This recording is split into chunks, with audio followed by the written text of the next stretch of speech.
حمده ونصلي على رسوله الكريم رب اشرح لي صدري ويسر لي امری واحلل عقدۃ من لسانی یفقهوا قولی۔ الحمدللہ ہم 24واں سپارہ شروع کر رہے ہیں۔ سورہ زمر ہم پڑھ رہے تھے، سورہ زمر کی آیت نمبر 32 سے آج پڑھنا ہے۔ اعوذ باللہ من الشیطان الرجیم، بسم اللہ الرحمن الرحیم۔ فما اظلم ممن کذب علی اللہ وکذب بالصدق اذ جاءہ الیس فی جہنم مثوی للکافرین۔ اب سپارہ شروع ہی ہو رہا ہے الفاظ سے فمن اظلم، بس کون ہے اس سے بڑا ظالم۔ جب اس طرح سے سوال کیا جائے تو کس طرح ایک تو سوال اور پھر نہیں کے ساتھ بہت زیادہ پرزور ہو جاتا ہے نا بیان، صرف کہنے سے کہ وہ فلاں ظالم ہے زیادہ اس میں زور آ جاتا ہے کہ کون ہے اس سے بڑا ظالم، اور سمجھ میں آتا ہے کہ جیسے سب سے بڑا ظالم وہ ہے، اس سے بڑا اور کوئی ظالم ہو نہیں سکتا۔ اور یہ اس طرح کی آیات ہم قرآن کے شروع سے دیکھتے آ رہے ہیں، اور جہاں بھی اس طرح کی آیت آئی اکثر اس کے بعد جس کو سب سے بڑا ظالم کہا جا رہا تھا وہ کون ہے، اس طرح یہاں پہ کہا گیا ممن کذب علی اللہ، جس نے اللہ پر جھوٹ باندھا۔ اللہ پر جھوٹ باندھنا وہ سب سے زیادہ ناپسند ہے اللہ تعالیٰ کو، اسے سب سے بڑا ظالم کہا جاتا ہے۔ کسی نے کوئی بات کہی نہیں ہو، ہم جیسے انسان تک بھی اگر میں نے کوئی بات نہیں کہی، کوئی میری طرف منسوب کرے کہ میں یہ اور یہ کہہ رہی تھی تو وہ کتنی تکلیف دہ ہو سکتی ہے نا۔ اور اللہ تعالیٰ پر اس طرح کا جھوٹ باندھنا، وہ بات جو وہ حکم جو اللہ تعالیٰ نے اپنے بندوں کو دیا نہیں، اللہ کے بندوں کو اس کے حکم کی طرح سے بتایا جائے، اللہ تعالیٰ نے جس چیز کو حرام نہیں کیا اللہ کے بندوں پر وہ اللہ کا نام لے کے حرام کر دی جائے، وہ دین جو اللہ تعالیٰ نے سکھایا نہیں لوگ اس کو اس طرح سے پیش کریں جیسے اللہ کا دین ہے، تو وہ بڑا جھوٹ ہے، وہ سب سے بڑا جھوٹ ہے۔ اس کے لیے بہت ہی محتاط رہنے کی ضرورت ہے۔ جو جانتے بوجھتے اس طرح کا جھوٹ باندھ دے وہ تو ہے ہی سب سے بڑے ظالم، لیکن ہم سب کو بھی سوچنے کی ضرورت ہے، کہیں انجانے میں کہیں غلطی سے کوئی ایسی بات ہماری زبان سے نہ نکلے، ہمارا عمل کچھ اس طرح کا نہ ہو، ہمارے عقیدے ایسے نہ ہو جو اصل اللہ تعالیٰ کے بتائے ہوئے ہے نہیں، اللہ کا حکم ہے نہیں، اور ہم اس کو اس طرح سے کر رہے ہیں جیسے کوئی اللہ تعالیٰ نے حکم دیا ہے، تو اس انشاءاللہ اس سے محتاط رہنے کی ضرورت سمجھ میں آتی ہے۔ اور کہا جاتا ہے وَكَذَّبَ بِالصِّدْقِ، اور جب سچائی اس کے سامنے آئی تو اسے جھٹلا دیا۔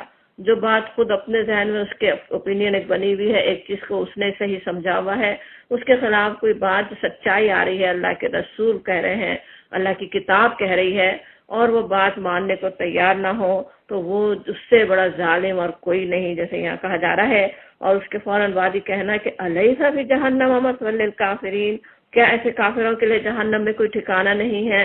وہ کس طرح کی بات ہے نا، جیسے جہنم میں بہت ہے جگہ، جتنے لوگ ایسے ظالم ہوں، جتنے جیسے جھوٹ بول رہے ہوں، ان سب کے لیے بہت جگہ ہے۔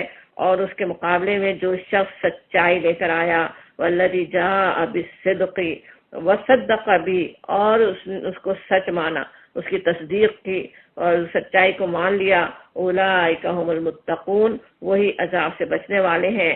اور لہم ما یشاؤون عند ربہم، سپارہ شروع ہوتے ہی بشارتیں شروع ہو رہی ہیں، ہم اللہ کے متقی بنتے ہوں، اپنے آپ کو گناہوں سے بچاتے ہوں، اپنے آپ کو روکتے ہوں، تو سچائی کی تصدیق کرنے والے انشاءاللہ ہم ہوں، سچائی پر چلنے والے ہوں، تو پھر ان کے لیے کیا کچھ ہے، لہم ما یشاؤون عند ربہم، جو کچھ وہ چاہیں وہ سب ان کے رب کے نزدیک ہے۔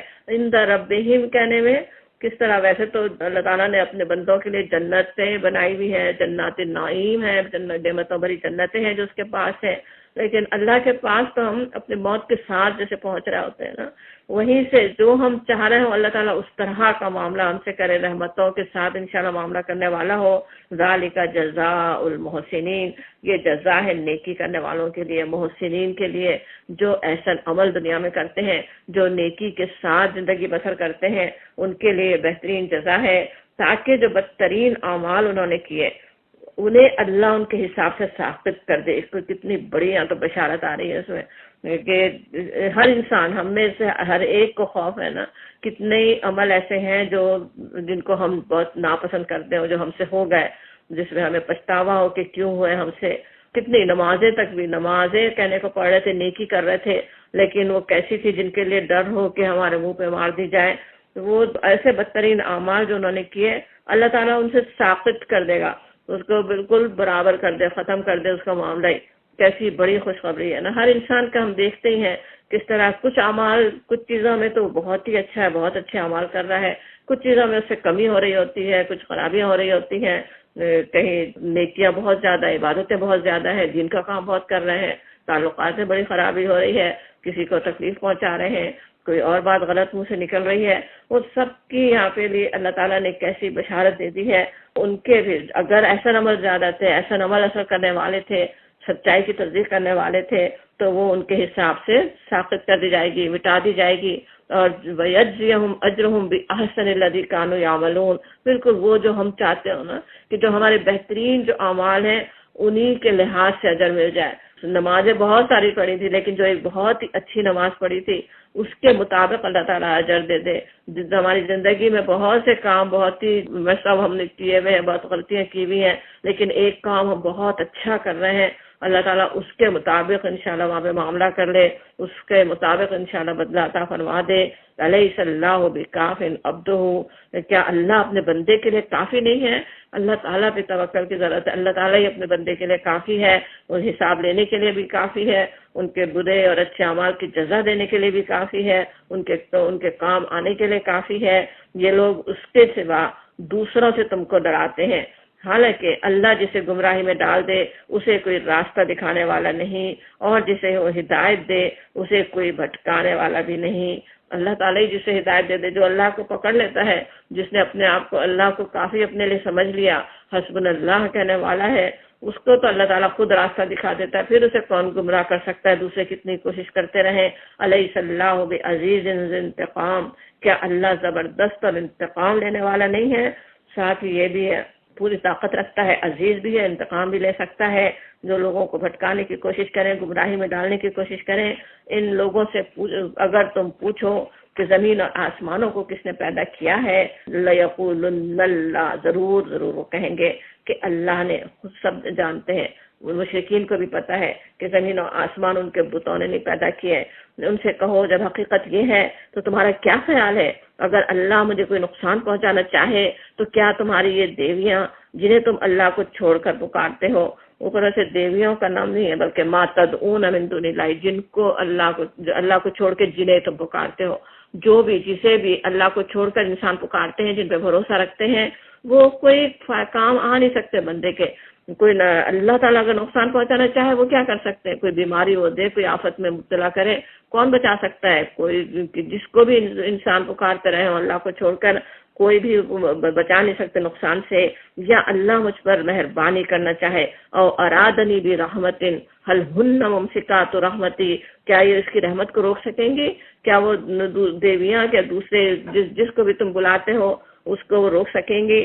اس کے مونس کے جگہ میں بات ہے نا، اس لیے انہوں نے دیویاں اس کا ترجمہ کیا کہ وہ دیویاں تمہیں اس کو روک نہیں سکتی رحمت کو. قل حسبی اللہ، بس ان سے کہہ دو کہ میرے لیے اللہ ہی کافی ہے. علیہ، اسی پر یتوکل المتوکلون، بھروسہ کرنے والے بھروسہ کرتے ہیں، اسی پر توکل کرنے کی ضرورت ہے. وہی بچانے والا ہے، وہی رحمت دینے والا ہے. یہ بات، یہ عقیدہ دل میں پختہ بیٹھا ہوا، یہ یقین ہو گیا آیت کہ اس کا ترجمہ یاد رہے ہمیں، تو کتنا انسان سارے خطروں سے بے خوف ہو جائے. دنیا میں کتنے سازشیں، کتنے نقصان پہنچانے کی کوششیں ہو رہی ہوں، کتنے اندیشے انسان کو تنگ کر رہے ہوں، کوئی اور خوف نہیں رہا. حسبی اللہ، میرے لیے تو بس اللہ کافی ہے، وہی اسی پر میرا توکل ہے. ان سے صاف کہہ دو اے میری قوم کے لوگوں، تم اپنی جگہ اپنا کام کیے جاؤ، میں اپنا کام کرتا رہوں گا. ان قریب تمہیں معلوم ہو جائے گا کس پر رسوا کن عذاب آتا ہے اور کسے وہ سزا ملتی ہے جو کبھی ٹلنے والی نہیں. عذاب مقیم آتا ہے، قائم رہنے والا عذاب ان کے لیے ہے. ہم نے سب انسانوں کے لیے کتاب برحق تم پر نازل کی ہے. اب جو سیدھا راستہ اختیار کرے گا، فمن اہتدی فلنفسہ، ہدایت لوگے، کتاب کو سنو گے، کتاب پہ عمل کرو گے تو ہم نے نازل کر دی تم پر. اب جو اس کے ہدایت لے اس کے اپنے نفس کے لیے، اس کا اپنا فائدہ ہے، دنیا کا بھی اور آخرت کا بھی. اور جو بھٹکے گا اس کے بھٹکنے کا وبال اسی پر ہوگا، اس کی خود ہی سزا بھگتے گا. دنیا میں بھی مصیبتوں میں آئے گا اور آخرت میں تو ہے ہی. وما انت علیہم بوکیل، آپ وکیل نہیں، آپ ذمہ دار نہیں ہے. نبی صلی اللہ علیہ وسلم کی کوئی ذمہ نہیں ہے کہ انہیں ہدایت دے کر ہی چھوڑے. وہ اللہ ہی ہے جو موت کے وقت روحیں قبض کرتا ہے. جو ابھی نہیں مرا ہے اس کی روح نیند میں قبض کر لیتا ہے، پھر جس پر وہ موت کا فیصلہ نافذ کر دے اسے روک لیتا ہے اور دوسروں کی روحیں ایک وقت مقرر کے لیے واپس بھیج دیتا ہے. کتنی بڑی آخرت کی نشانی بھی جیسے روزانہ دیکھ رہے ہو.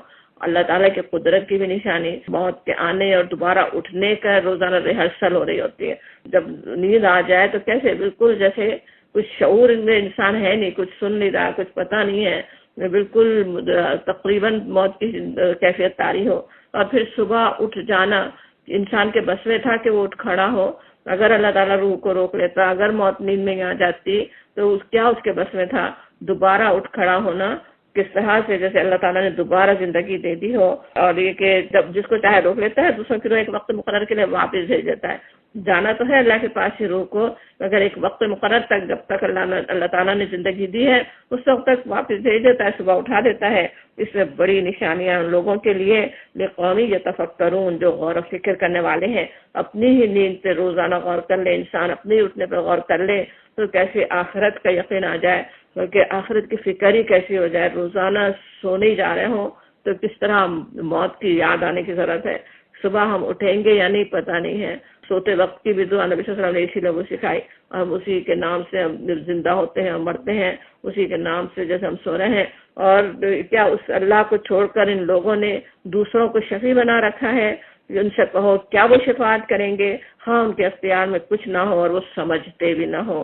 کہو شفاعت ساری کی ساری اللہ کے اختیار میں ہے.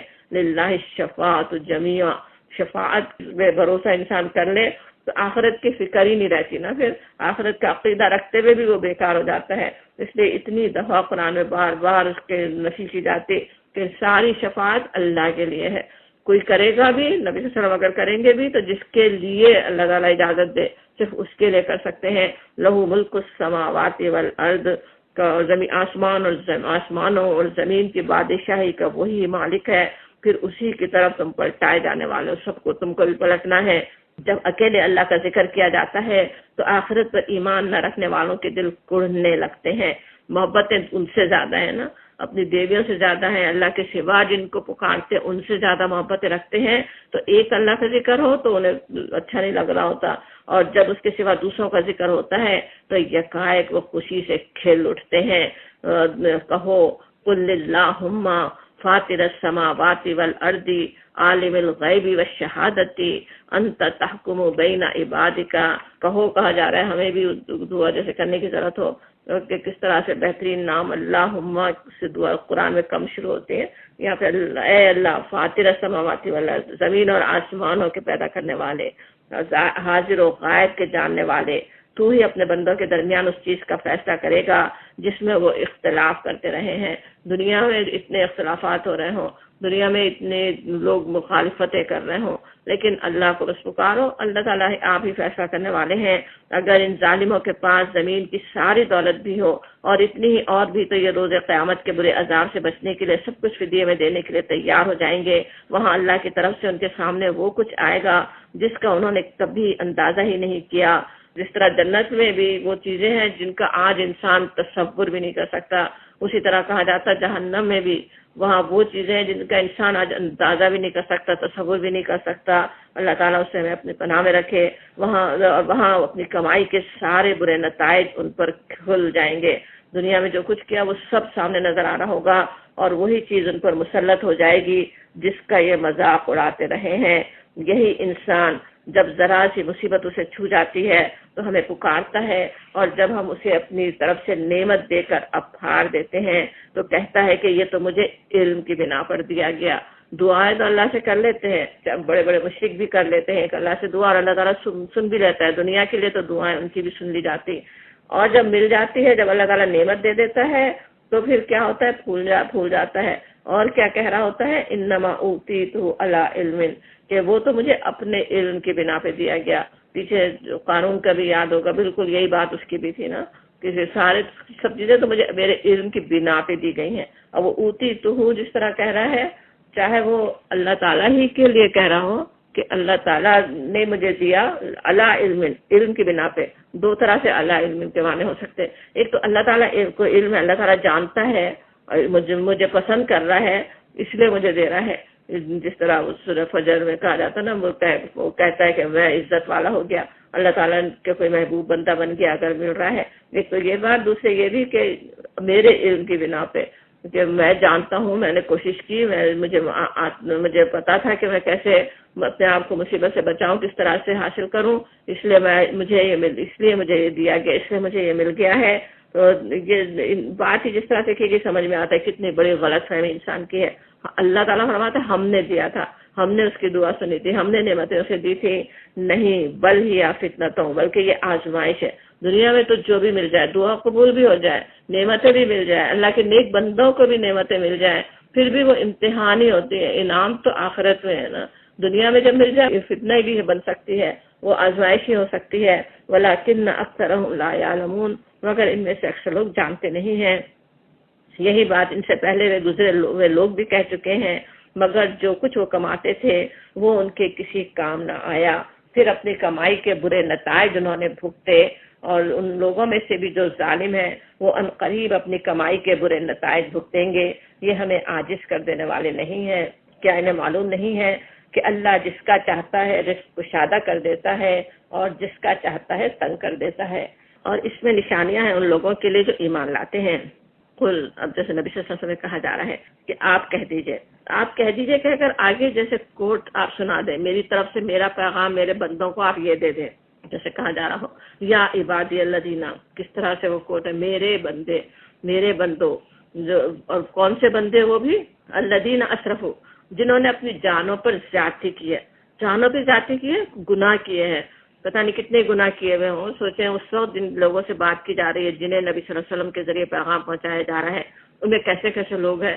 نبی صلی اللہ علیہ وسلم کے پاس خود ایسے لوگ آتے ہیں کہ شرمسار ہو رہے ہوتے ہیں کہ کوئی گناہ ایسا نہیں ہے بڑا جو میں نے نہیں چھوڑا ہو، کہ قتل بھی کیے ہوئے ہوں، اپنی زندہ بچیوں کو دفن کرنے والا بھی آگے پچھتا رہا ہے نبی صلی اللہ علیہ وسلم کے سامنے.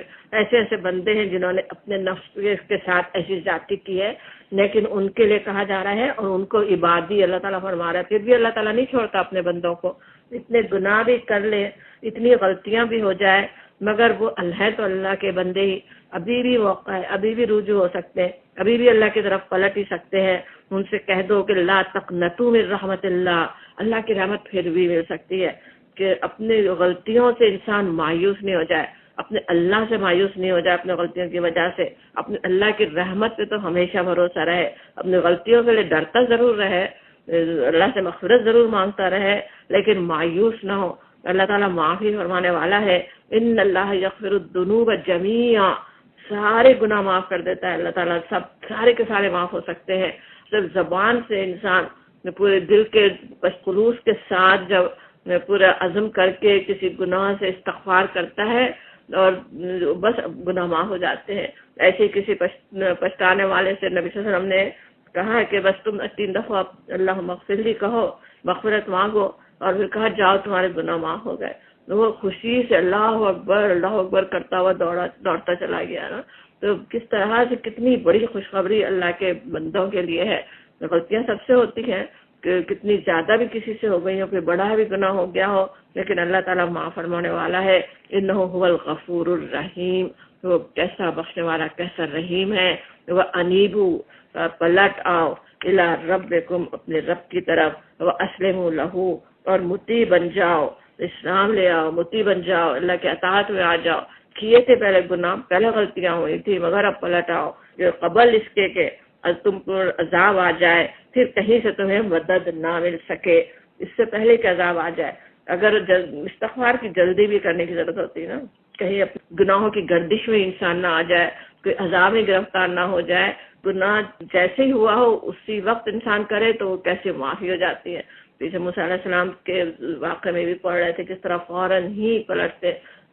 غلطی سے ہوا تھا قتل، لیکن فوراً اللہ کی طرف پلٹنا، اللہ سے معافی مانگنا، اور کیسے فوراً مغفرت بھی ہو جاتی ہے نا. تو فوراً بھی کرنے کی ضرورت ہوتی ہے. جب ہوش آ جائے فوراً کرے، جب سمجھ میں آئے اپنی غلطی فوراً اللہ کی طرف رجوع ہو. ایسا نہ ہو کہ عذاب آ جائے پھر کہیں سے تمہیں مدد نہ مل سکے، گرفتار ہو گئے گردش میں آ گئے اپنے گناہوں کی، پھر کہیں سے مدد نہ مل سکے گی. وَاتَّبِعُوا أَحْسَنَ مَا أُنزِلَ إِلَيْكُمْ، اور پیروی اختیار کر لو اپنے رب کی بھیجی ہوئی کتاب کے بہترین پہلو کی. اصل لفظ ہے احسن ما انزل الیکم من ربکم، کہ جو اللہ نے نازل کیا احسن. اس کا ایک تو مطلب یہ بھی کہ جو نازل ہو رہی ہے کتاب ہی احسن ہے، قرآن خود ہی احسن چیز ہے، قرآن خود ہی بہترین چیز ہے، اس کا اتباع کرنے کی ضرورت ہے. تو پھر اس کا بہترین پہلو جیسے انہوں نے لکھا وہ بھی مطلب ہو سکتا ہے کہ کتاب میں ہر طرح کی چیز ہے نا، گناہوں کا بھی ذکر ہے، برائیوں کا بھی ذکر ہے، کے مقابلے میں اچھائیوں کا ذکر ہے، تو اس کے اچھے پہلو کا اتباع کرنا، پھر یہ بھی کہ احسن طریقے سے کرنا، غلط معنی نکالنا، غلط تعبیریں نہ نکالے، اسے پوری طرح سے جیسا حکم ہے اس پہ بہترین طریقے سے اس پر عمل کرنے کی کوشش ہو. وہ کہا جا رہا ہے کہ وہ پیروی اختیار کر لو قبل اس کے کہ تم پر اچانک عذاب آئے اور تم کو خبر بھی نہ ہو، تم لا تشعرون، کہیں ایسا نہ ہو کہ کوئی شخص کہے افسوس میری اس تقصیر پر جو میں اللہ کی جناب میں کرتا رہا. تقصیر کا تو کمی جیسے کرنا، علامہ فرت فی جنب اللہ آتا ہے، فرتا کیا ہوتا ہے کمی کر دینا، تو جنب اللہ اللہ کی جناب میں جو میں کمی کرتا رہا اس پہ حسرت نہ ہو کہیں، اور وہ کہے وَإِن كُنتُ لَمِنَ السَّاخِرِينَ، اور بلکہ میں تو الٹا مذاق اڑانے والوں میں شامل تھا. ایسا نہ ہو، اس سے پہلے تم جیسے اللہ کی طرف رجوع ہو جاؤ، یہ نہ ہو کہ عذاب میں گرفتار ہو جاؤ. ایسا نہ ہو کہ اس وقت حسرت ہو کہ ہم یہ اصل تو جیسے وہاں اس وقت کفار مکہ سے بھی کہا جا رہا ہے، کیسی بڑی حسرت کی بات ہوگی، یہ اللہ تعالیٰ نے اتنی احسن کتاب نازل کر دی اور اس کی پیروی نہ کی. لیکن ہم میں سے بھی ہر ایک کو سوچنے کی ضرورت ہے، ہم پر تو کتنی بڑی نعمت ہو رہی ہے، اس وقت ان پر تو چند آیات ابھی نازل ہوئی تھی، ہمارے پاس تو اتنی بہترین پوری کتاب موجود ہے، تو بہترین حالت میں موجود ہے، بہترین طریقے سے اسے ہم پڑھ سکتے ہیں، اسے سمجھ سکتے ہیں، تفسیریں موجود ہیں، لیکچرز تک آج موجود ہیں، کہ کس طرح سے اللہ تعالیٰ نے اس ہدایت کو ہم تک پہنچانے کا بہترین انتظام کیا ہوا ہے.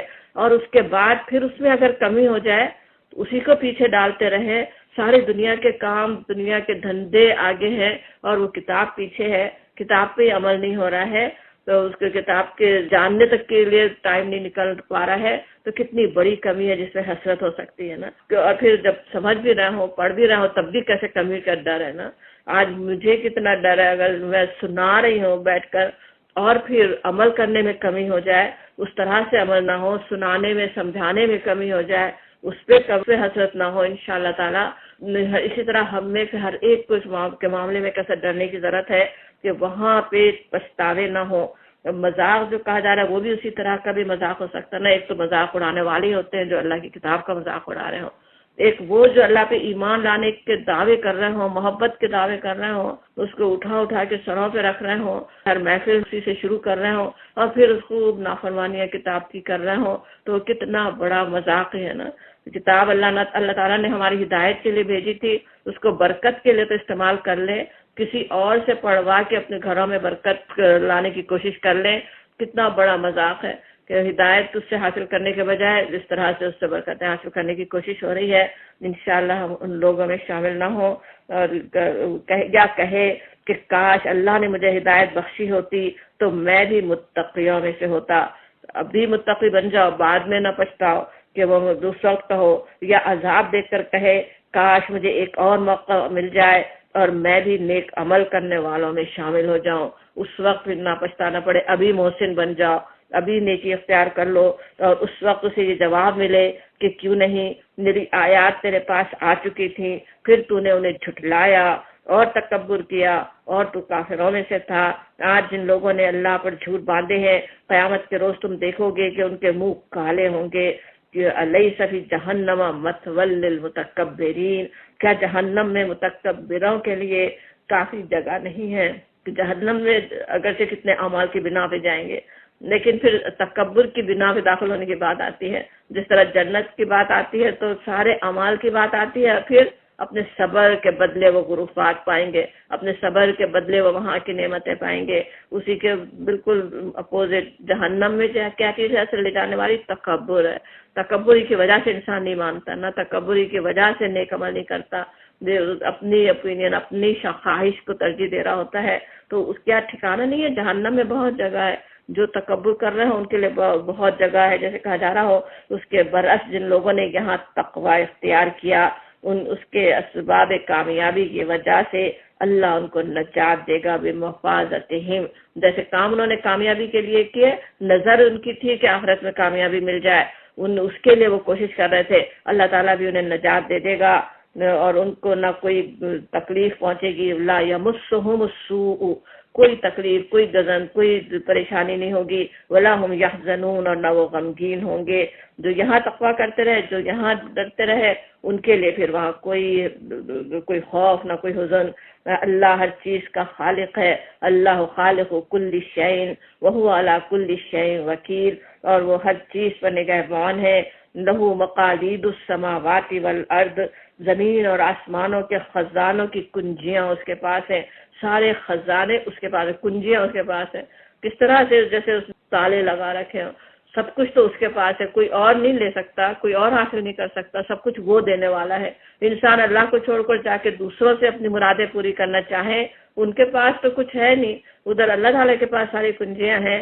اور والذین کفروا بآیات اللہ اولئک هم الخاسرون, اور جو لوگ اللہ کی آیات سے کفر کرتے ہیں تو وہی گھاٹے میں رہنے والے ہیں. جن سے کہو پھر کیا اے جاہلو, تم اللہ کی بندگی, تم اللہ کے سوا کسی اور کی بندگی کرنے کے لیے مجھے کہتے ہو.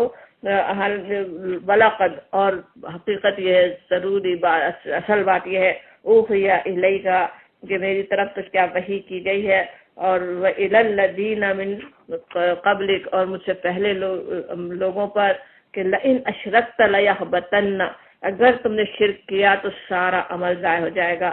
وَلَتَكُونَنَّ مِنَ الْخَاسِرِينَ, اور تم خسارے میں رہو گے.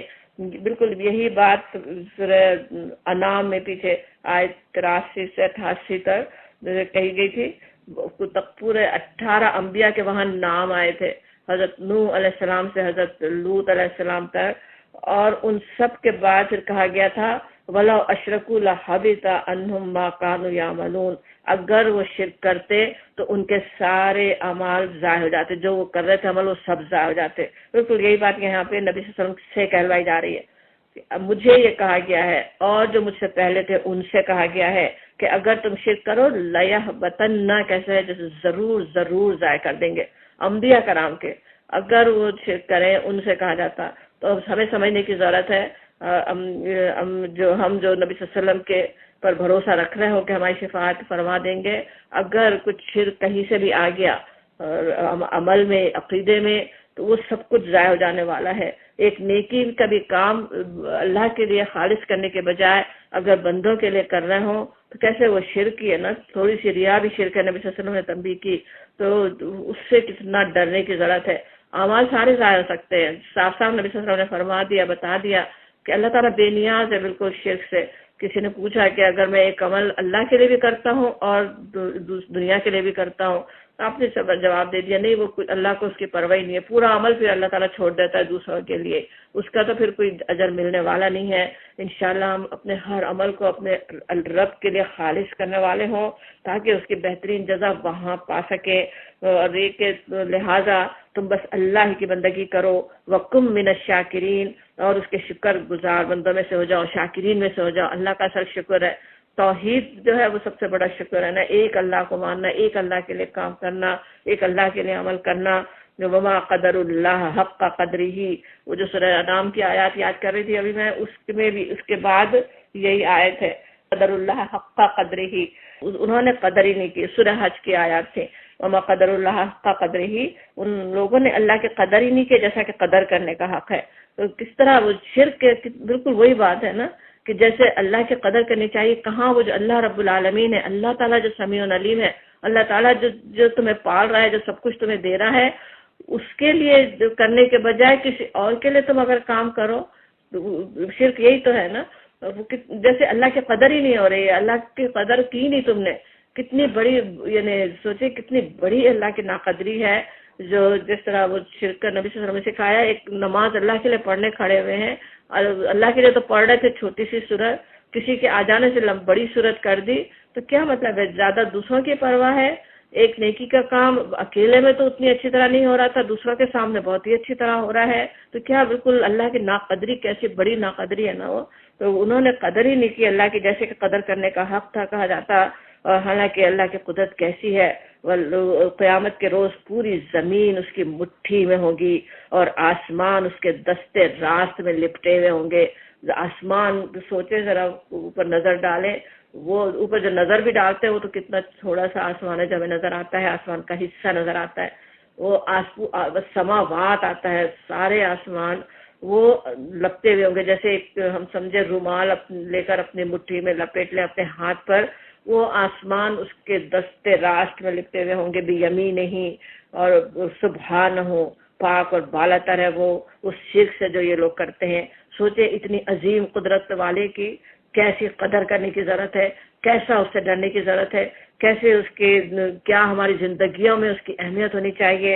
اور اس روز سور پھونکا جائے گا اور وہ سب مر کر گر جائیں گے جو آسمانوں اور زمین میں ہے، سماواتی آسمانوں میں بھی جو مخلوق ہو سوائے اس کے جنہیں اللہ زندہ رکھنا چاہے. اللہ من شاء اللہ، اللہ تعالیٰ جسے چاہے زندہ بھی رکھ دے. ویسے تو آسمانوں کے آتا ہے کہ سب مر کر گر جائیں گے. قیامت کا ہی پورا وہ ہے نقشہ جو آتا ہے.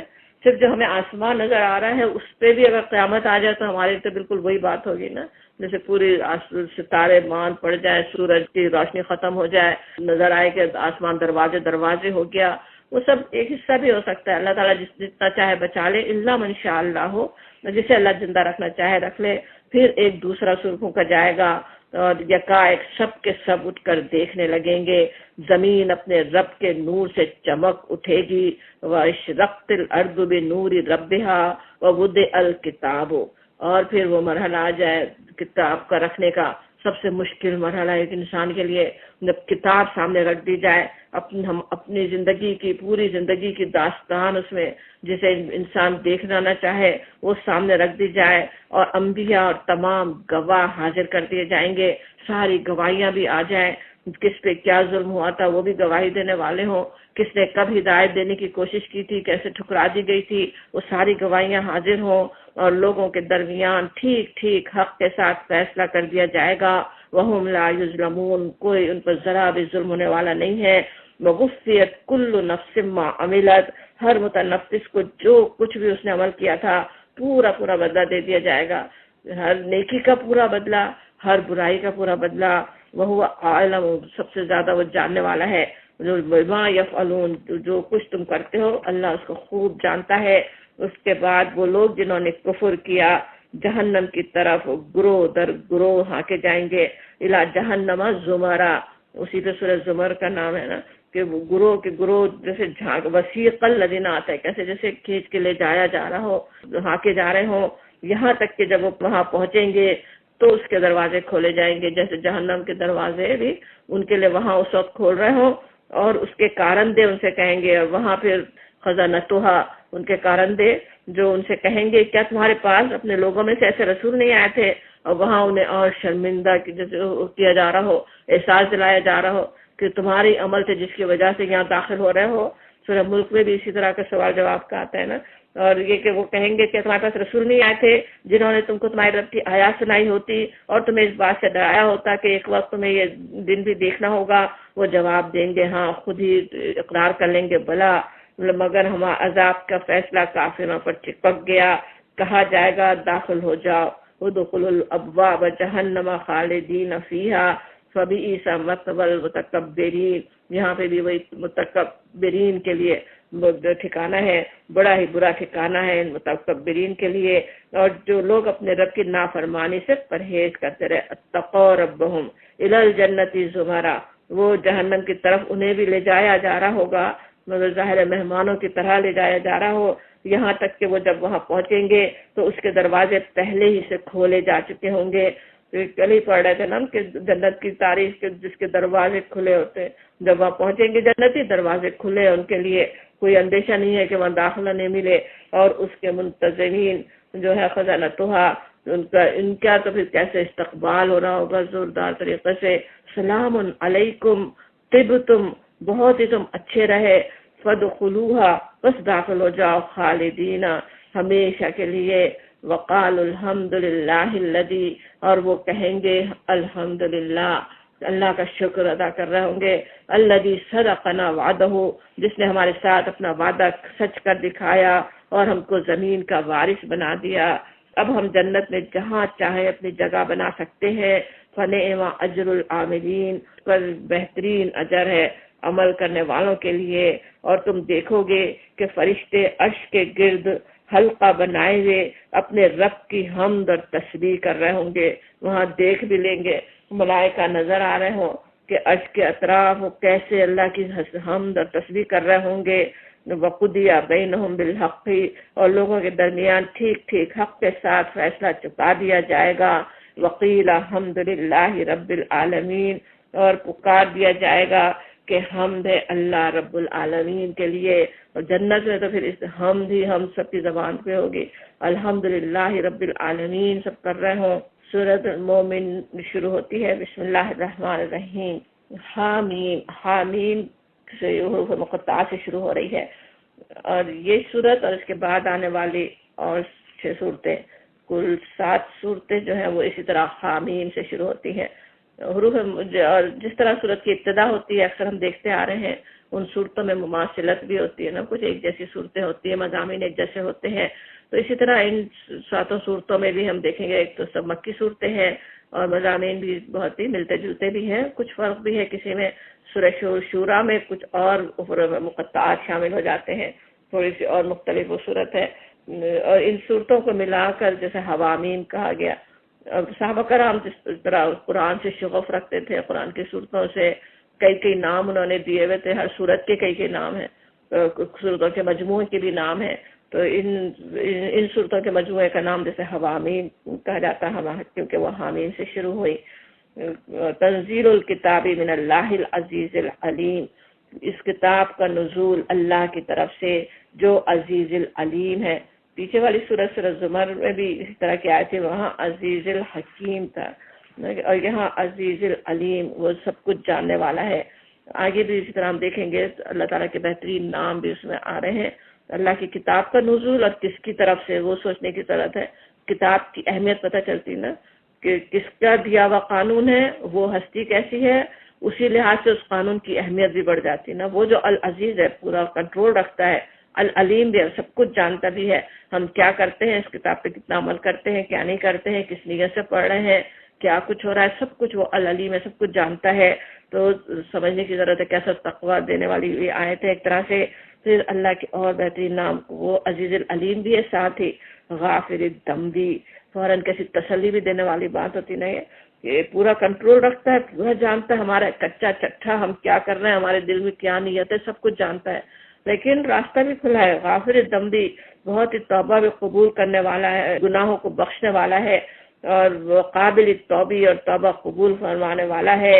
شدید العقاب، لیکن بالکل بے ذکر بھی نہ ہو جاؤ کہ بس ہر گناہ خود بخود بس معاف ہو جائے گا، وہ تو معافی کرنے والا ہے، نہیں، شدید العقاب بھی ہے، سخت سزا بھی دینے والا ہے، ذی الطول، اور بڑا صاحب فضل ہے، فضل بھی ہے، اللہ تعالیٰ بہت ہی فضل بھی کرنے والا ہے۔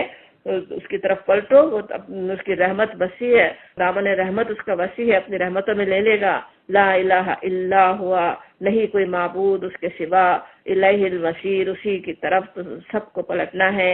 اللہ کی آیات میں جھگڑے نہیں کرتے مگر صرف وہ لوگ جنہوں نے کفر کیا ہے، اس کے بعد دنیا کے ملکوں میں ان کی چلت پھرت تمہیں کسی دھوکے میں نہ ڈالے۔ بالکل اسی طرح کی آیت سورہ آل عمران کے آخری رکوع میں بھی تھی نا، یغرر کا تقلبہم فی البلاد کہا جاتا، دنیا میں کیسے انسانوں کو دھوکہ بھی ہونے لگتا ہے نا، کہ بالکل اللہ کے نافرمان بنتے ہیں، کفر کر رہے ہیں اور اتنی ترقیاں پا رہے ہیں، اتنی بڑی بڑی عمارتیں، اتنی ان کی ترقی دیکھ دیکھ کر انسان کتنے ہی بہکتے بھی ہیں۔ کہا جاتا اس سے دھوکے میں مت آؤ۔ اس سے پہلے نوح کی قوم بھی جھٹلا چکی ہے، اس کے بعد بہت سے دوسرے جتھوں نے بھی یہ کام کیا، وہ بھی قومیں ایسی بڑی اپنے زمانے کی ترقی یافتہ تھی، لیکن کس طرح ان کے کیا انجام ہوئے، ہر قوم اپنے رسول پر جھپٹی تاکہ اسے گرفتار کرے، لیا خضوع، اپنے رسول کو جیسے چاہا کہ اسے لے لے، اسے پکڑ لے، اور ان سب نے باطل کے ہتھیاروں سے حق کو نیچا دکھانے کی کوشش کی، مگر آخرکار ہم نے انہیں پکڑ لیا، فَأَخَذْتُهُمْ، ہم نے انہیں پکڑ لیا، وہ پکڑنا چاہتے تھے رسولوں کو، ہم نے انہیں پکڑ لیا، فَكَيْفَ كَانَ عِقَابِ، پھر دیکھ لو میری سزا کیسی سخت تھی۔ اسی طرح تیرے رب کا فیصلہ ان سب لوگوں پر بھی ہو چکا ہے جو کفر کے مرتکب ہوئے، انہم اصحاب النار، وہ اصحاب النار ہیں، عرش الہی کے حامل فرشتے۔ پچھلی صورت ختم جو ہوئی تھی وہاں پہ تھا کہ قیامت کے دن کس طرح تم دیکھو گے کہ اللہ کے فرشتے جو ہے عرش کے گرد حلقہ بنائے اپنے رب کے حمد اور تسبیح کر رہے ہوں گے۔ یہاں پہ بتایا جا رہا ہے جیسے اس وقت بھی عرش الہی کے حامل فرشتے الذین یحملون العرش، جو عرش کو اٹھائے ہوئے ہیں، ومن حولہ، اور جو عرش کے گرد و پیش حاضر رہتے ہیں، کیسے اللہ کے مقرب ترین فرشتے ہونا جو اللہ کے قریب رہتے ہیں، ان کا کیا حال ہے؟ یسبحون بحمد ربہم، سب اپنے رب کے حمد کے ساتھ اس کی تسبیح کر رہے ہیں۔ سمجھ میں آتا ہے کہ ہم جب تسبیح اور تحمید کر رہے ہوں، پتہ بھی ہے مسنون تسبیحات نبی صلی اللہ علیہ وسلم نے سکھائی ہوئی، 2 کلمے جو سب سے زیادہ وزنی ہوں گے اعمال نامے میں، سب میں وہی ہے نا اللہ کی تسبیح اور تحمید۔ تو جب کر رہے ہوں تو کس طرح جیسے ہم اس کے فرشتوں کے ہم نوا بن رہے ہیں۔ فرشتے بھی کون سے؟ وہ ملائے اعلیٰ کے فرشتے، وہ جو عرش کے گرد اللہ کی تسبیح کر رہے ہیں، اور ان کا کیا حال ہے؟ یؤمنون بی، وہ اس پر ایمان رکھتے ہیں اور ایمان لانے والوں کے حق میں دعائیں مغفرت کرتے ہیں۔ ویستغفرون، وہ خود سے ان سے کچھ گناہ نہیں ہوتے لیکن وہ استغفار کر رہے ہیں مومنوں کے لیے، ان کے لیے ڈرتے ہیں استغفار، لیکن گناہگار بندوں کے لیے جو ایمان ہی نہیں لاتے ان کے لیے تو وہ استغفار کر نہیں سکتے، لیکن ایمان لانے والوں کے لیے وہ ڈر رہے ہوتے، ان سے جو غلطیاں ہو جائیں، جو ان کے لیے گناہ ہو جائیں، وہ ان کے لیے بخشش مانگ رہے ہوتے ہیں اللہ سے۔ سوچیں کتنی بڑی ویسے تسلی بھی ہے، ہم سے جو گناہ ہوتے ہیں اگر ہم سچے مومن ہیں، ہمارے لیے فرشتے اللہ سے ابھی سفارش کر ہی رہے ہیں، اللہ سے استغفار کر ہی رہے ہیں، لیکن شرط وہی ہے کہ ایمان لانے والے ہوں، اور دعا ان کے اللہ تعالیٰ اور تفصیلی سنا بھی دیتے ہیں ہمیں، تو ہمیں پتہ بھی چلتا ہے، ایک تو تسلی بھی کہ فرشتے کیسی کیسی دعا کر رہے ہیں، دوسرے دعا کا طریقہ بھی سمجھ میں آتا ہے کہ وہ کہتے ہیں ربنا، اے ہمارے رب، تو اپنی رحمت اور اپنے علم کے ساتھ ہر چیز پر چھایا ہوا ہے۔ اللہ کی تعریف مکمل بیان کی جاتی نا دعا سے پہلے، تو وہ دعا اس طرح سے وہ کرتے ہیں فاغفر للذین تابوا، بس معاف کر دے اور عذاب دوزخ سے بچا لے ان لوگوں کو جنہوں نے توبہ کی ہے اور تیرا راستہ اختیار کیا ہے۔ دعا کر رہے ہیں لیکن سب اسی کے لیے، وہ جو کہ ڈرنے والے ہیں، تیرا راستہ جنہوں نے اختیار کر لیا، سیدھے راستے پہ جو چلنے والے ہیں ان کے لیے۔ اور ربنا، پھر جس طرح پیچھے کئی دعاؤں کا ہم سمجھ رہتے ہیں، بار بار اللہ کو پکارنا، ربنا کہنا، تو اسی طرح سے وہ دعا کرتے ہیں کہ ربنا وادخلہم جنات عدن التی، اے ہمارے رب، اور داخل کر ان کو ہمیشہ رہنے والی جنتوں میں جن کا تو نے ان سے وعدہ کیا ہے۔ ایک تو ان کے لیے گناہوں کی بخشش بھی، پھر جنت کے لیے سفارش کی، انہیں جنتوں میں داخل فرما۔ اور بھی زیادہ تفصیل سے جیسی ہماری خواہشیں ہو سکتی ہیں اس طرح کی وہ ساری دعائیں ہمارے لیے وہ حاملین عرش فرشتے کر رہے ہیں۔ اور کیا دعا ہے؟ اور ان کے والدین اور بیویوں اور اولاد میں سے جو صالح ہوں ان کو بھی ان کے پاس پہنچا دے۔ یہی سارے ہم سب کی دعائیں رہتی ہیں نا، ہمارے ماں باپ، ہماری ذریت، ہمارے ازواج سب وہاں پہنچ جائیں، جنت میں ہمارے ساتھ ہوں، وہ فرشتے دعا کر رہے ہیں۔ اور فرشتوں کی دعائیں حاصل کرنے کے لیے ہمیں کیا ایمان لانے کی ضرورت ہے، اللہ سے ہمیں ڈرتے رہنے کی ضرورت ہے، وہ دعائیں ہمیں حاصل ہو جائیں۔ انک انت العزیز الحکیم، پھر اللہ کی تعریف پر یہ دعا ختم کہ عزیز الحکیم کے نام کس طرح جو قرآن میں اس دفعہ تو بار بار کس طرح سامنے آ رہے ہیں۔ لگتا ہے کہ سب سے زیادہ جیسے استعمال ہونے والے نام ہونا اللہ کے اسماء الحسنی، اور اسی سے ہمیں بھی جس طرح اللہ کو پکارنے کی ضرورت ہے۔ العزیز ہے اللہ تعالیٰ، پورا قادر مطلق جیسے کہا گیا، یہاں پہ پورا کنٹرول رکھنے والا، سب کچھ کرنے کے قابل، سب کچھ کر سکتا ہے، اور حکمت والا ہے، اور بچا دے ان کو برائیوں سے۔ ابھی بھی دعا ہو رہی ہے ان کی، وقہم السیئات، جو برائیاں وہ کر رہے ہیں اس سے بچا دے، جو بری عادتیں ہیں، جو برے اعمال ہیں ان سے بچ جائیں، برے اعمال کے انجام سے بچ جائیں۔ جس کو تو نے قیامت کے دن برائیوں سے بچا دیا فقد رحمتا، تو نے اس پر بڑا رحم کیا، وذالک هو الفوز العظیم، یہی بڑی کامیابی ہے۔ اب ان دعاؤں سے کس طرح ہمیں کیا کیا کچھ سمجھ میں آتا ہے نا، ایک تو دعا کرنے کی ضرورت، اور اپنے مومن بھائیوں کے لیے بھی سوچیں، وہ ہم مومنوں کے لیے دعا کر رہے ہوں تو ہمیں بھی تو دوسرے مومن بھائیوں کے لیے بھی دعا کرنے کی ضرورت ہے۔ مومنوں کے لیے دعا کرنے میں کتنے ہی فائدے ہیں۔ ایک تو یہ کہ دعا ضرور قبول ہوتی ہے نا، جس سے حدیث سے پتہ چلتا اپنے مومن بھائی کے لیے کوئی مومن جب دعا کرتا ہے اللہ تعالیٰ اسے ضرور قبول فرما لیتا ہے، اور اس میں حصہ بھی ملتا ہے۔ اپنا ہم مومن بھائی کے لیے دعا کریں، وہ دعا ہمارے بھی حق میں قبول ہو جائے، تو کس طرح ہمیں اپنے لیے بھی اور دوسرے مومنوں کے لیے بھی دعا کرنے کی ضرورت ہے۔ اور جب اس طرح سے ہم تسبیح اور حمد اور دعائیں کر رہے ہوں تو کیا مقام ہمارا ہوتا ہے، اس وقت ہم کس مقام پہ ہیں۔ وہ جو حاملین عرش فرشتوں کا مقام ہے، اس مقام پہ جیسے ہم پہنچے ہوئے ہوں، کیا جیسے شان ہے نا اس ایمان کی، کیا برکتیں ہیں۔ وہ نورانی مخلوق اللہ کی اور یہ زمینی مخلوق، وہ آسمان پہ رہنے والی، یہ زمین پہ رہنے والے، یہ خاکی مخلوق اس جیسے ایک ہی اس سے آ جائے، ایک ہی جیسی بات، ایک ہی جیسی دعائیں ان کی ہوں، ایک ہی طرح سے وہ اللہ کی حمد و تشریح کر رہے ہوں۔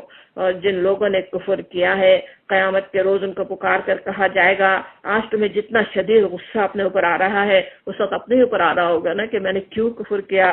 اللہ تم پر اس سے زیادہ غضبناک اس وقت ہوتا تھا جب تمہیں ایمان کی طرف بلایا جاتا تھا اور تم کفر کرتے تھے۔ وہ کہیں گے اے ہمارے رب، تو نے واقعی ہمیں 2 دفعہ موت 2 دفعہ زندگی دی، 2 دفعہ پہلے بھی زندگی سے پہلے بھی موت تھی نا، پہلے بھی روحیں تھی مگر موت کی حالت میں تھی، اور اس کے بعد پھر زندگی ملی، دنیا میں آئے، پھر موت، پھر زندگی۔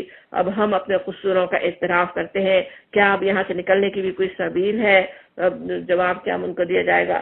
یہ حالت جسے تم مبتلا ہو اس وجہ سے ہے کہ جب اکیلے اللہ کی طرف بلایا جاتا تھا تو تم ماننے سے انکار کر دیتے تھے، اور جب اس کے ساتھ دوسروں کو ملایا جاتا تو تم مان لیتے تھے۔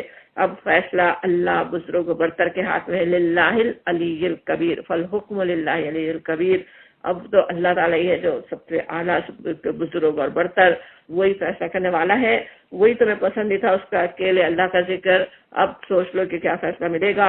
وہی ہے جو تم کو اپنی نشانیاں دکھاتا ہے اور آسمان سے تمہارے لیے رزق نازل کرتا ہے، مگر ان نشانیوں سے سبق وہی شخص لیتا ہے جو اللہ کی طرف رجوع ہونے والا ہے۔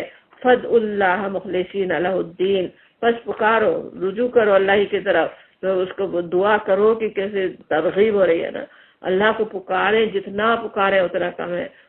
دعا نہیں مانگے تو اللہ تعالیٰ اس سے ناراض ہوتا ہے، دعا مانگنا اللہ کو پسند ہے، اور جتنی دعا مانگے اتنے ہی جیسے اللہ کے قریب بندہ ہو جاتا ہے۔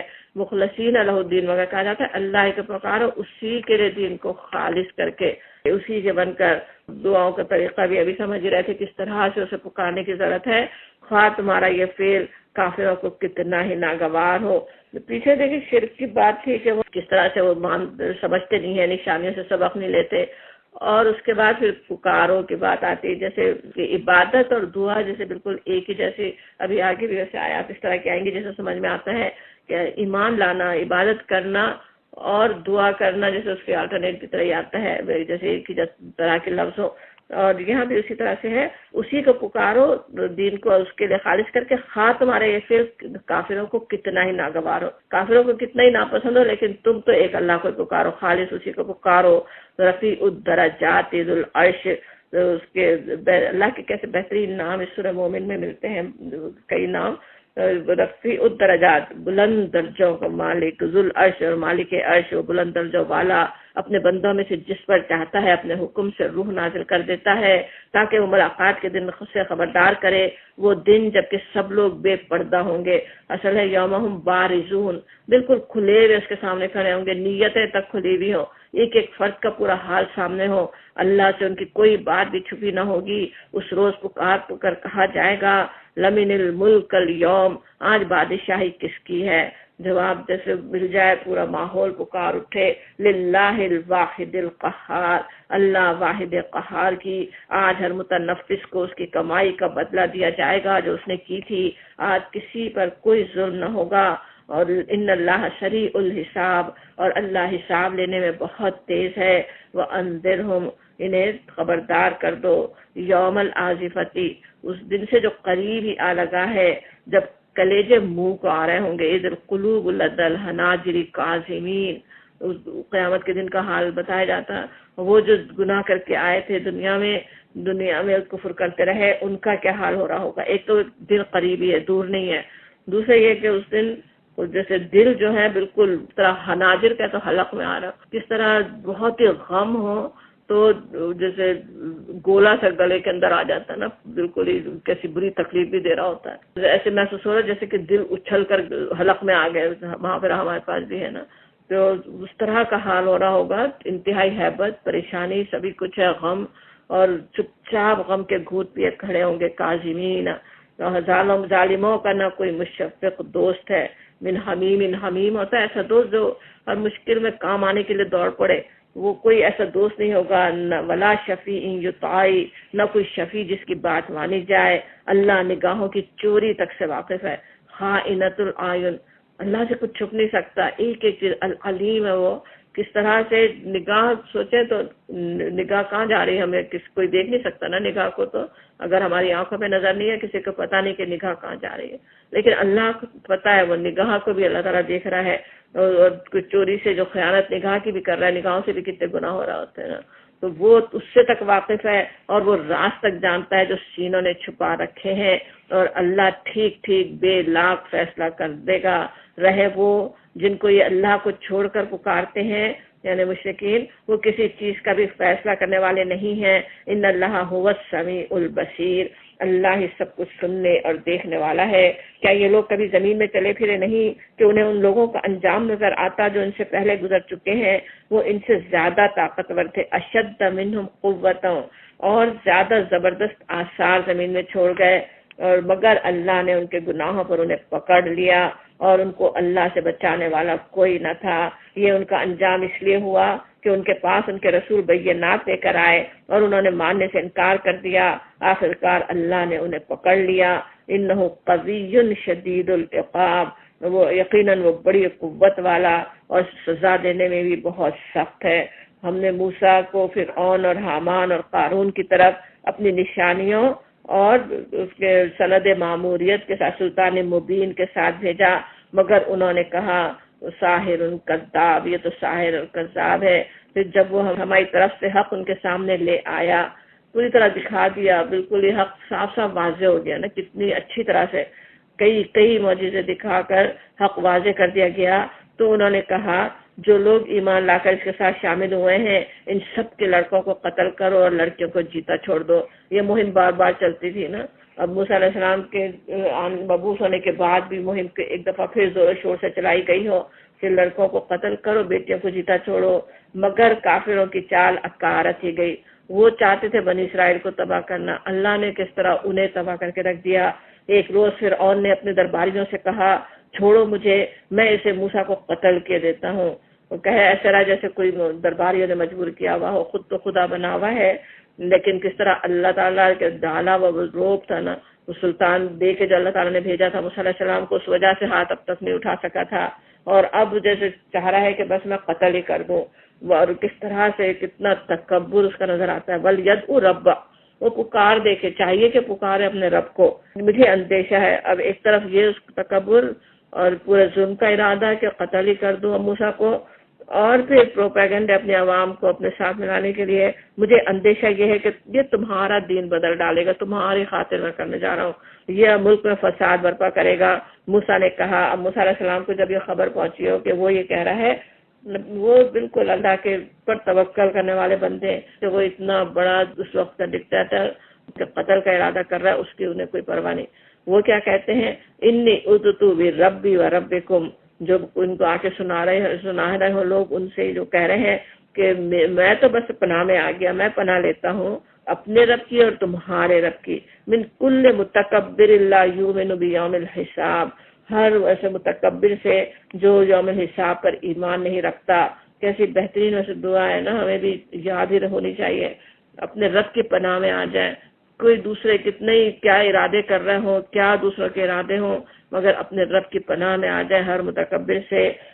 وقال رجل مؤمن، اب جب اس کا ارادہ قتل ہی کا ہو رہا ہے تو پھر ایک مومن، یہاں پہ بس اس کو رجل مومن کہا گیا، نام نہیں پتا کیا عہدہ تھا، کیا اس کی حیثیت تھی دربار میں، وہ کوئی تفصیل نہیں آتی جیسے قرآن کا انداز ہے، لیکن اصل بات اس نے کیا کہی تھی وہ آتی ہے، اور اس نے جو بات کہی وہ قرآن پہ جو غور کرنے والے بتاتے ہیں کہ کسی نبی کسی رسول کی بھی اتنی لمبی تقریر ایک جگہ نہیں آئی جتنی اس کی مومن کی یہاں پہ بات آتی ہے. پوری تفصیل سے جو اس نے بات کی ہے اس میں ہمارے لیے بہت کچھ سیکھنے کے لیے، اس لیے کہ کس طرح سے دعوت اس نے پہنچائی ہے، کیسا اس کا ایمان ہے، کس طرح اپنے قوم کو قائل کرنے کی وہ کوشش کرتا ہے.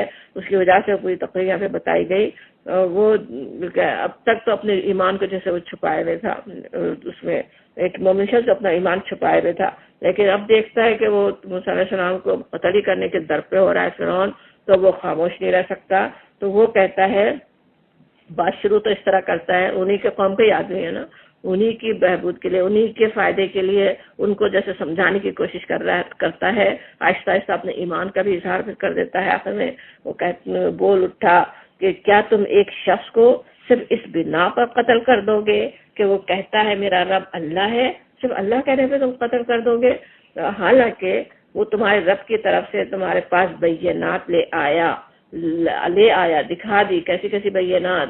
پورے وہ ساری 9 نشانیاں، وہ جادوؤں کا ایمان لانا، اور کیا کچھ. ابھی ایک اور بڑی نشانی اس وقت مومن کی تقریر کے طور پہ ہو رہی ہے، وہ کس طرح انہی کے قوم کا آدمی اس کو سمجھا رہا ہے کہ بات کہ وہ ساری بینات آ گئی. اور اگر وہ جھوٹا ہے، بڑی سمجھ کی جیسے بات کرتا ہے نا، خود سوچو، تم خود سوچ کے دیکھو کہ اگر وہ جھوٹا ہے تو اس کا جھوٹ خود اسی پر پلٹ پڑے گا. اگر تم فرض کرو تم جو کہہ رہے ہو وہ سچ ہے کہ موسیٰ علیہ السلام جھوٹے ہیں، تو جھوٹ اسی پر پلٹ پڑے گا. لیکن یہ بھی سوچ لو، ایک چانس یہ بھی ہے نا، اگر وہ سچا ہے تو جن ہولناک نتائج کا وہ تم کو خوف دلاتا ہے ان میں سے کچھ تو تم پر ضرور ہی آ جائیں گے. اللہ کسی ایسے شخص کو ہدایت نہیں دیتا جو مسرف کذاب ہو، جو حد سے گزر جانے والا اور کذاب ہو. سوچے سامنے فرعون ہی بیٹھا ہوا ہے جو سب سے بڑا مسرف اور کذاب ہے. درباری بھی ایک سے بڑھ کر ایک مسرف اور کذاب ہوں گے جو اس کے سامنے بیٹھے ہیں. وہ یہ نہیں کہتا کہ اللہ تعالیٰ تمہیں ہدایت نہیں دیتا یا تم کیسے شراف کر رہے ہو، کیسے جھوٹ بول رہے ہو. اس کے بجائے ایسے شخص کو ہدایت نہیں ملتی جو مسرف اور کذاب ہو. خود سوچ لیں کہ کیوں ہدایت نہیں مل رہی، کیوں بات سمجھ میں نہیں آ رہی. اے میری قوم کے لوگوں، یا قومی، پھر اپنی قوم کو کس طرح سے پکارتے ہیں نا، جس طرح انبیاء قوم کو کہتے ہیں اسی طرح وہ بھی یا قومی کہہ کے بات کرتا ہے. آج لوگوں، آج تمہیں بادشاہی حاصل ہے اور زمین پر تم غالب ہو، لیکن اگر اللہ کا عذاب ہم پر آ گیا تو پھر کون ہے جو ہماری مدد کر سکے گا؟ فرعون نے کہا. اب کیسی سمجھ کی بات اس نے کی ہے کہ سوچنے اور سمجھنے کی ضرورت تھی، لیکن اس کی اپنی وہی تیری بات ہی، اپنی وہی بات دوبارہ جیسے کرتا ہے کہ اپنی بات پہ اصرار بھی کر رہا ہے، تھوڑا سا جیسے نرم بھی پڑ رہا ہوں. فرعون نے کہا میں تو تم لوگوں کو وہی رائے دے رہا ہوں جو مجھے مناسب نظر آتی ہے، اور میں اسی راستے کی طرف تمہیں رہنمائی کرتا ہوں جو ٹھیک ہے. بڑا اس کا یہ دعویٰ تھا نا کہ میں وما اہدیکم الا سبیل الرشاد. قرآن میں دوسری جگہ آتا ہے نا کہ اس نے کوئی رہنمائی اچھی کی نہیں تھی فرعون نے، اور لیکن اس کا اپنا دعویٰ یہ ہے کہ میں تو تمہاری رہنمائی وہی کر رہا ہوں جو ٹھیک ہے. وہ شخص جو ایمان لایا تھا اس نے کہا اے میری قوم کے لوگوں، مجھے خوف ہے کہ کہیں تم پر بھی وہ دن نہ آ جائے جو اس سے پہلے بہت سے جتھوں پر آ چکا ہے. تاریخ سے سبق دینے کی کوشش کرتا ہے جیسا دن قوم نوح اور عاد اور سمود اور ان کے بعد والی قوموں پر آیا. اور یہ حقیقت ہے کہ اللہ اپنے بندوں پر ظلم کا کوئی ارادہ نہیں رکھتا. اے میری قوم، مجھے ڈر ہے کہ کہیں تم پر فریاد و فغاں کا دن نہ آ جائے. انی اخاف علیکم یوم التناد، کہتا ہے تناد کہتے کیسے ہے جیسے پکار رہے ہو، ندائے کر رہے ہو، کوئی عذاب مصیبت آ جائے تو ہر ایک چیز پکار کر رہا ہو، تو میں اس سے ڈر رہا ہوں کہیں اللہ کا عذاب آ جائے گا. وہ جو فریاد کا دن آ جائے گا جب تم ایک دوسرے کو پکارو گے اور بھاگے بھارے پھرو گے، مگر اس وقت اللہ سے بچانے والا کوئی نہ ہوگا. سچ یہ ہے کہ جسے اللہ بھٹکا دے اسے پھر کوئی راستہ دکھانے والا نہیں ہوتا. اس سے پہلے یوسف تمہارے پاس بینات لے کر آئے تھے. اب بالکل قریب کی تاریخ سے انہیں ان کے دعوت دینے کی کوشش کرتا ہے، سمجھانے کی بات کوشش کرتا ہے کہ یوسف تمہارے پاس بینات لے کر آئے تھے مگر تم ان کی لائی ہوئی تعلیم کی طرف سے شک ہی میں پڑے رہے. پھر جب ان کا انتقال ہو گیا تو تم نے کہا اب ان کے بعد اللہ کوئی رسول ہرگز نہ بھیجے گا. بعد میں مان لیتے ہیں کہ وہ رسول تھے مگر بس وہی تھے جو رسول تھے، اب کوئی اور نہیں آنے والا. اسی طرح اللہ ان سب لوگوں کو گمراہی میں ڈال دیتا ہے جو حد سے گزرنے والے اور شکی ہوتے ہیں، مصرف مرتاب. اب قوم خود سوچ لے سننے والے کہ کہیں وہ بھی ایسی تو نہیں ہے. اس وجہ سے تو بات نہیں سمجھ میں آ رہی کہ مصرف اور مرتاب ہے اور اللہ کی آیات میں جھگڑے کرتے ہیں بغیر اس کے کہ ان کے پاس کوئی سند یا دلیل ہو. یہ رویہ اللہ اور ایمان لانے والوں کے نزدیک سخت مبغوض ہے. اسی طرح اللہ ہر متکبر و جبار پر ٹھپا لگا دیتا ہے. یہ ٹھپا اس لیے لگتا ہے جو تکبر کر رہے ہوں. فرعون نے کہا، اب وہ ساری یہ باتیں کر رہا ہے لیکن کیسے اتنی سنجیدہ بات کر رہا ہے، عذاب سے ڈرا رہا ہے. اور فرعون کا کیا حال ہے؟ مصرف اور قذاب ہی ہے نا، جو مذاق میں بس بات کو جیسے اڑانے کی کوشش کر رہا ہو. کہتا ہے اے حامان میرے لیے ایک بلند عمارت بنا تاکہ میں راستوں تک پہنچ سکوں، آسمان کے راستوں تک، اور موسیٰ کے خود الہ کو جھانک کر دیکھوں، الہ موسیٰ کو جھانک کر دیکھوں. مجھے تو یہ موسیٰ جھوٹا ہی معلوم ہوتا ہے. اس طرح فرعون کے لیے اس کی بدعملی خوشنما بنا دی گئی. اور یہ بات کر کے خود ہی اندر کتنا خوش ہو رہا ہو کہ کیسے میں نے جیسے بڑی چالاکی کی بات کر رہا ہوں، بات کو مذاق میں اڑا رہا ہوں. اور وہ راہ راست سے روک دیا گیا. فرعون کی ساری چال بازی اس کی اپنی تباہی کے راستے میں صرف ہوئی. جو انسان اس طرح کی اللہ کے مقابلے میں چالاکیاں کرے، کس طرح اپنے لیے جیسے گڑا کھودتا ہے نا، خود ہی تباہی کے راستے کی طرف اپنے آپ کو لے جاتا ہے. وہ شخص جو ایمان لایا تھا وہ کہتا ہے یا قومی، ہے میرے قوم کے لوگوں، میری بات مانو، میں تمہیں صحیح راستہ بتاتا ہوں. اہدکم سبیل الرشاد، یہ ہے سیدھا راستہ، یہ ہے صحیح راستہ. یا قومی، یہ دنیا کی زندگی تو چند روزہ ہے، ہمیشہ کے قیام کی جگہ تو آخرت ہے. وَإِنَّ الْآخِرَةَ هِيَ دَارُ الْقَرَارِ، جو برائی کرے گا اسے اتنا ہی بدلہ ملے گا جتنی اس نے برائی کی ہو. اور جو نیک عمل کرے گا، خواہ وہ مرد ہو یا عورت، بشرطے کہ وہ ہو مومن، سب لوگ جنت میں داخل ہوں گے جہاں ان کو بے حساب رزق دیا جائے گا. بہترین دعوت سب کو پہنچا دیتا ہے، ترغیب دے رہا ہے ایمان لانے کی. یا قومی، کیا ماجرا ہے کہ میں تم لوگوں کو نجات کی طرف بلا رہا ہوں. وَتَدْعُونَنِي إِلَى النَّارِ، اور تم لوگ مجھے آگ کی طرف دعوت دیتے ہو. تم مجھے اس بات کی طرف دعوت دیتے ہو کہ میں اللہ سے کفر کروں اور اس کے ساتھ ان ہستیوں کو شریک ٹھہراؤں جنہیں میں نہیں جانتا، حالانکہ میں تمہیں اس زبردست مغفرت کرنے والے اللہ کی طرف بلا رہا ہوں. نہیں، حق یہ ہے إِلَى الْعَزِيزِ الْغَفَّارِ، یہاں پہ اللہ کے نام ہے کہ وہ جو زبردست ہے، جو بخشنے والا ہے، میں تو اس کی طرف بلا رہا ہوں. اور حق یہ ہے اور اس کے خلاف نہیں ہو سکتا کہ جن کی طرف تم مجھے بلا رہے ہو ان کے لیے نہ دنیا میں کوئی دعوت ہے نہ آخرت میں. اور ہم سب کو پلٹنا اللہ ہی کی طرف ہے. اور حد سے گزرنے والے جو ان المسرفین ہم اصحاب النار، وہ دوزخ میں جانے والے ہیں، آگ میں جانے والے ہیں. آج جو کچھ میں کہہ رہا ہوں، ان قریب وقت آئے گا جب تم اسے یاد کرو گے اور اپنا معاملہ میں اللہ کے سپرد کرتا ہوں. اب ساری بات اس نے تو کہہ دی، پہنچا دی، اور تو پتہ ہے کہ اب انجام کیا ہونا ہے. وہ جو قتل کے درپے ہی تھا فرعون حضرت موسیٰ علیہ السلام کے، اب وہ کیا کرے گا ان کے ساتھ، اس مومن کے ساتھ. اس کے لیے وہ اللہ پہ پورا بھروسہ ہے. جس طرح موسیٰ علیہ السلام نے کہا تھا انی اسکو بربی و ربکم، بالکل اسی طرح یہ مومن بھی کیا کہتے ہیں، افوض امری الی اللہ، میں تو اللہ کے سپرد کرتا ہوں اپنا معاملہ. ان اللہ بصیر بالعباد، وہ اپنے بندوں کا نگہبان ہے، اس پہ پورا بھروسہ ہے. کھڑے ایسے دربار میں جا کے ایسے ظالم بادشاہ کے سامنے حق بات کہہ دینا، پوری طرح دین کو پہنچا دینا درباریوں کو، اس کے فرعون کو، کتنی بڑی بات تھی. اب کیا خطرہ تھا، جان ہی کیا خطرہ تھا، لیکن اللہ پہ پورا بھروسہ ہے انہیں کہ وہ اپنے بندوں کا نگہبان ہے. اور بالکل جس طرح ان کا بھروسہ تھا اللہ تعالیٰ بھی اسی طرح اس کو پورا بھی کر دیتے ہیں نا. آخرکار ان لوگوں نے جو بری سی بری چالیں اس مومن کے خلاف چلیں، اللہ نے ان سب سے اس کو بچا لیا. اب لگتا ہے کہ دربار میں بڑا مقام ہوگا اس کا، کوئی بڑا پورا خاندان، سبھی کچھ ہوگا، جس کی وجہ سے سیدھا ہاتھ نہیں ڈال سک رہے تھے، فوراً کوئی سزا ویسے نہیں دے سکے، لیکن چالیں چلی گئی کہ اس کو نقصان پہنچانے کی، قتل کی چالیں ہوں. اور لیکن ہوا کیا، اور فرعون کے ساتھی خود بدترین عذاب کے پھیر میں آ گئے. اللہ نے ان کو تو بچا لیا، اس مومن کو بچا لیا، اور وہی بدترین عذاب کے پھیر میں آ گئے. دوزخ کی آگ ہے جس کے سامنے وہ صبح و شام پیش کیے جاتے ہیں. اور جب قیامت کی گھڑی آ جائے گی تو حکم ہوگا کہ آل فرعون کو شدید تر عذاب میں داخل کرو. سمجھ میں آتا ہے کس طرح عالم برزخ کا بھی، قبر کا عذاب کا ہے، عالم برزخ کا ابھی بھی یہ حال ہے ان کا کہ وہ صبح و شام دوزخ کی آگ کے سامنے پیش کیے جاتے ہیں. حدیث میں یہ بھی ہے نا، ٹھکانہ دکھایا جاتا ہے قبر میں بھی جہاں ان کو پہنچنا ہے. وہ کس طرح سے پیش کیے جاتے ہیں وہ اللہ تعالیٰ جانتا ہے. لیکن پھر وہ شدید تر عذاب، اشد العذاب اس طرح کہا جائے، پتہ چلتا ہے ابھی بھی جیسے عذاب میں ہے، اور اشد العذاب اس وقت ہوگا قیامت کی جب گھڑی آ جائے گی. پھر ذرا خیال کرو اس وقت جب یہ لوگ دوزخ میں ایک دوسرے سے جھگڑ رہے ہوں گے.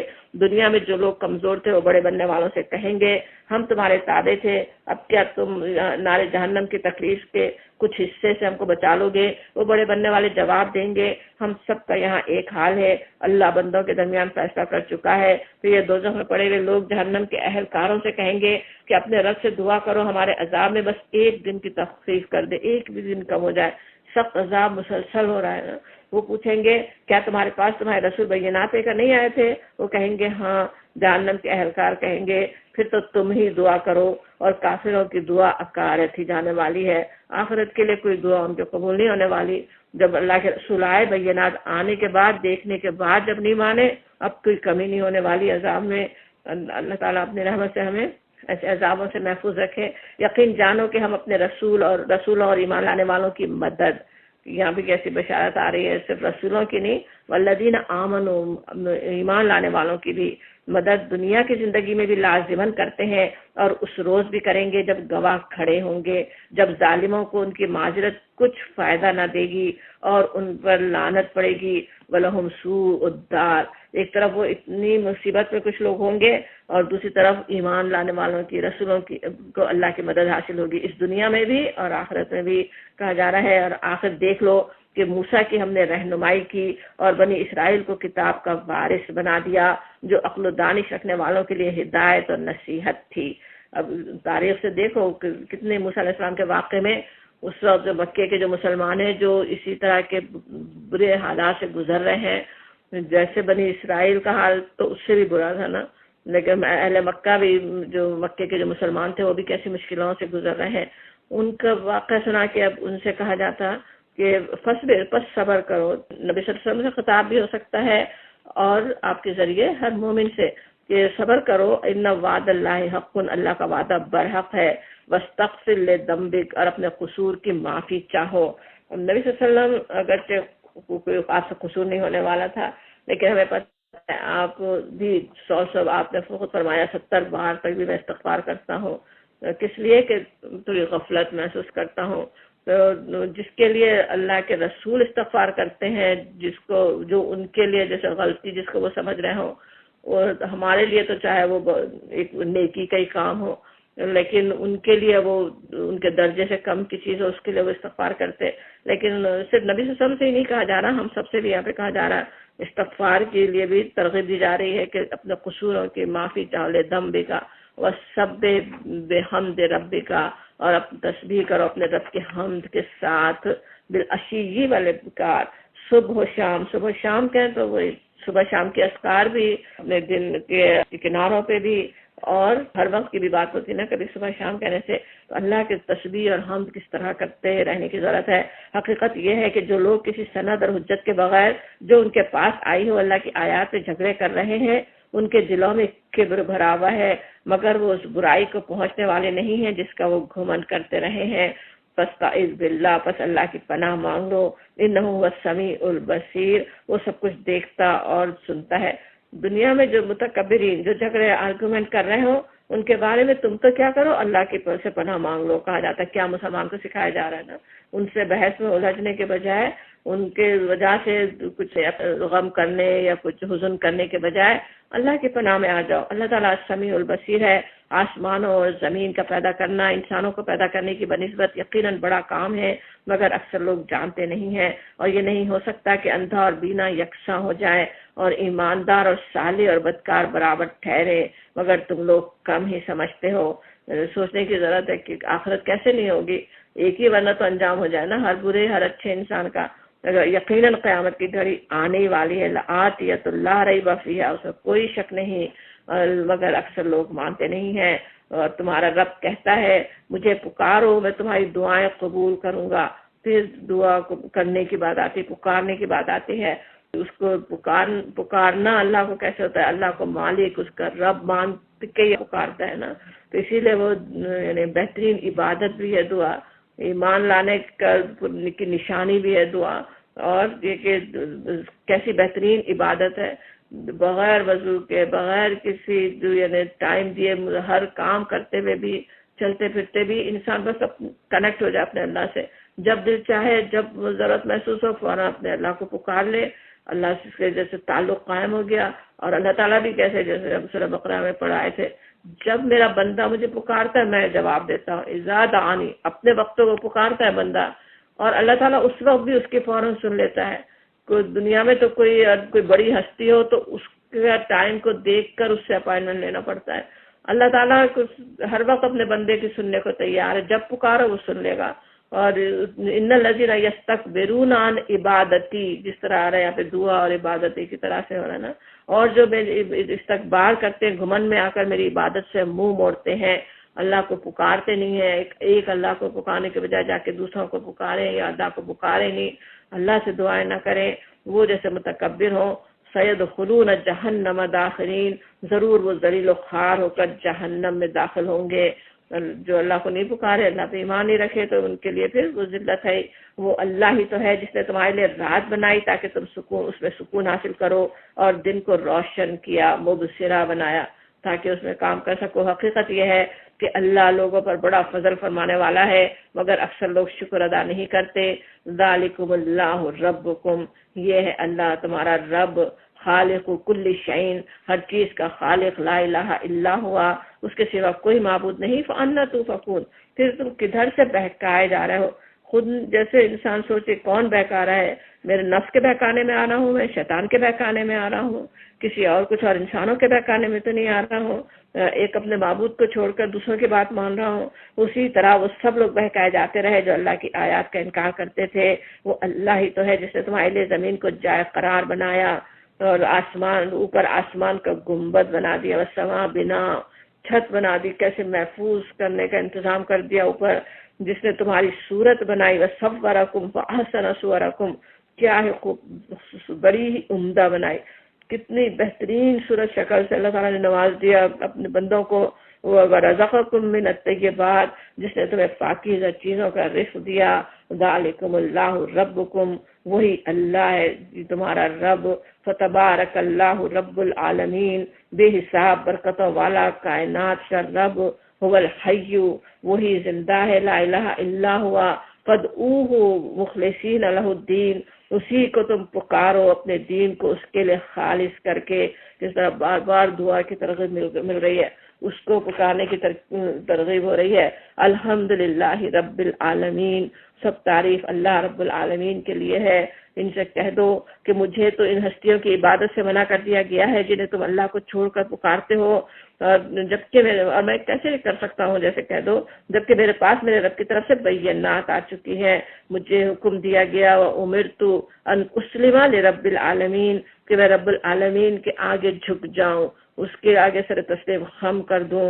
وہی تو ہے جس نے تم کو مٹی سے پیدا کیا، پھر نطفے سے، پھر خون کے لوتھڑے سے، ثم من علقۃ، علقہ کے یاد ہو گیا، ہم نے تشریح کی تھی پیچھے سورہ مومنون میں، سورہ حج اور سورہ مومنون میں بھی یہ تفصیل آ رہی تھی نا، کس طرح اللہ تعالیٰ کیسے مرحلوں سے گزارتا ہے اس کی پیدائش کے لیے، اور پھر وہ تمہیں بچے کی شکل میں نکالتا ہے. ثم، یہاں بھی اسی طرح سے آتا ہے، مرحلے گزرتے ہیں نا، تو ثم کا لفظ یخرجکم طفلا، پھر بچے کی شکل میں نکالتا ہے. ثم، پھر ایک وقت گزرتا ہے، اور پھر تم لتبلغوا اشدکم، تو اپنی پوری طاقت کو پہنچ جاؤ، پھر تمہیں بڑھاتا ہے تاکہ تم طاقت کو پہنچ جاؤ پوری، پھر اور بڑھاتا ہے. ثم لتکونوا شیوخا، پھر تم تاکہ بڑھاپے کو پہنچ جاؤ، اور تم میں سے کوئی پہلے ہی واپس بلا لیا جاتا ہے. یہ سب کچھ اس لیے کیا جاتا ہے تاکہ تم اپنے مقرر وقت تک پہنچ جاؤ. کس طرح پوری نشانیاں، کچھ بھی تو ہمارے بس میں نہیں ہے، نہ پیدا ہونا بس میں تھا، نہ موت بس میں ہے. یہ سارے زندگی کے مرحلوں میں سے کوئی بھی مرحلے کو ہم کہیں روک نہیں سکتے. جو بچپن بھی گزرنا ہی تھا، وہ جوانی بھی آنی تھی، بڑھاپا بھی آنا ہی تھا، اور موت اگر پہلے آ جائے تو وہ بھی آ سکتی تھی. اور اس لیے کہ تم حقیقت کو سمجھو، وہ لعلکم تعقلون، عقل لو، اور وہی ہے زندگی دینے والا اور وہی ہے موت دینے والا. وہ جس بات کا بھی فیصلہ کرتا ہے بس ایک حکم دیتا ہے کہ وہ ہو جائے اور وہ ہو جاتی ہے. وَإِنَّمَا يَقُولُ لَهُ كُن فَيَكُونُ. تم نے دیکھا ان لوگوں کو جو اللہ کی آیات میں جھگڑے کرتے ہیں، کہاں اسے وہ پھرائے جا رہے ہیں. اور وہ یہ لوگ جو اس کتاب کو، ساری کتابوں کو جھٹلاتے ہیں جو ہم نے اپنے رسولوں کے ساتھ بھیجی ہے، ان قریب انہیں معلوم ہو جائے گا کہ جب توق ان کے گردنوں میں ہوں گے اور زنجیریں جن سے وہ پکڑ کر وہ کھولتے ہوئے پانی کی طرف کھینچے جائیں گے، پھر دوزخ کی آگ میں جھونک دیے جائیں گے۔ اللہ تعالیٰ محفوظ رکھے اس سے ہمیں۔ پھر اللہم اجرنا من النار، اللہم اجرنا من النار۔ پھر ان سے پوچھا جائے گا اب کہاں ہیں اللہ کے سوا وہ دوسرے خدا جو جن کو تم شریک کرتے تھے؟ وہ جواب دیں گے کھوئے گئے ہم سے، قالوا ضلوا عنا، بلکہ ہم تو اس سے پہلے کسی چیز کو نہ پکارتے تھے، کچھ تھے ہی نہیں نا جن کو پکارتے تھے، وہ حقیقت ہی نہیں تھی ان کی کوئی۔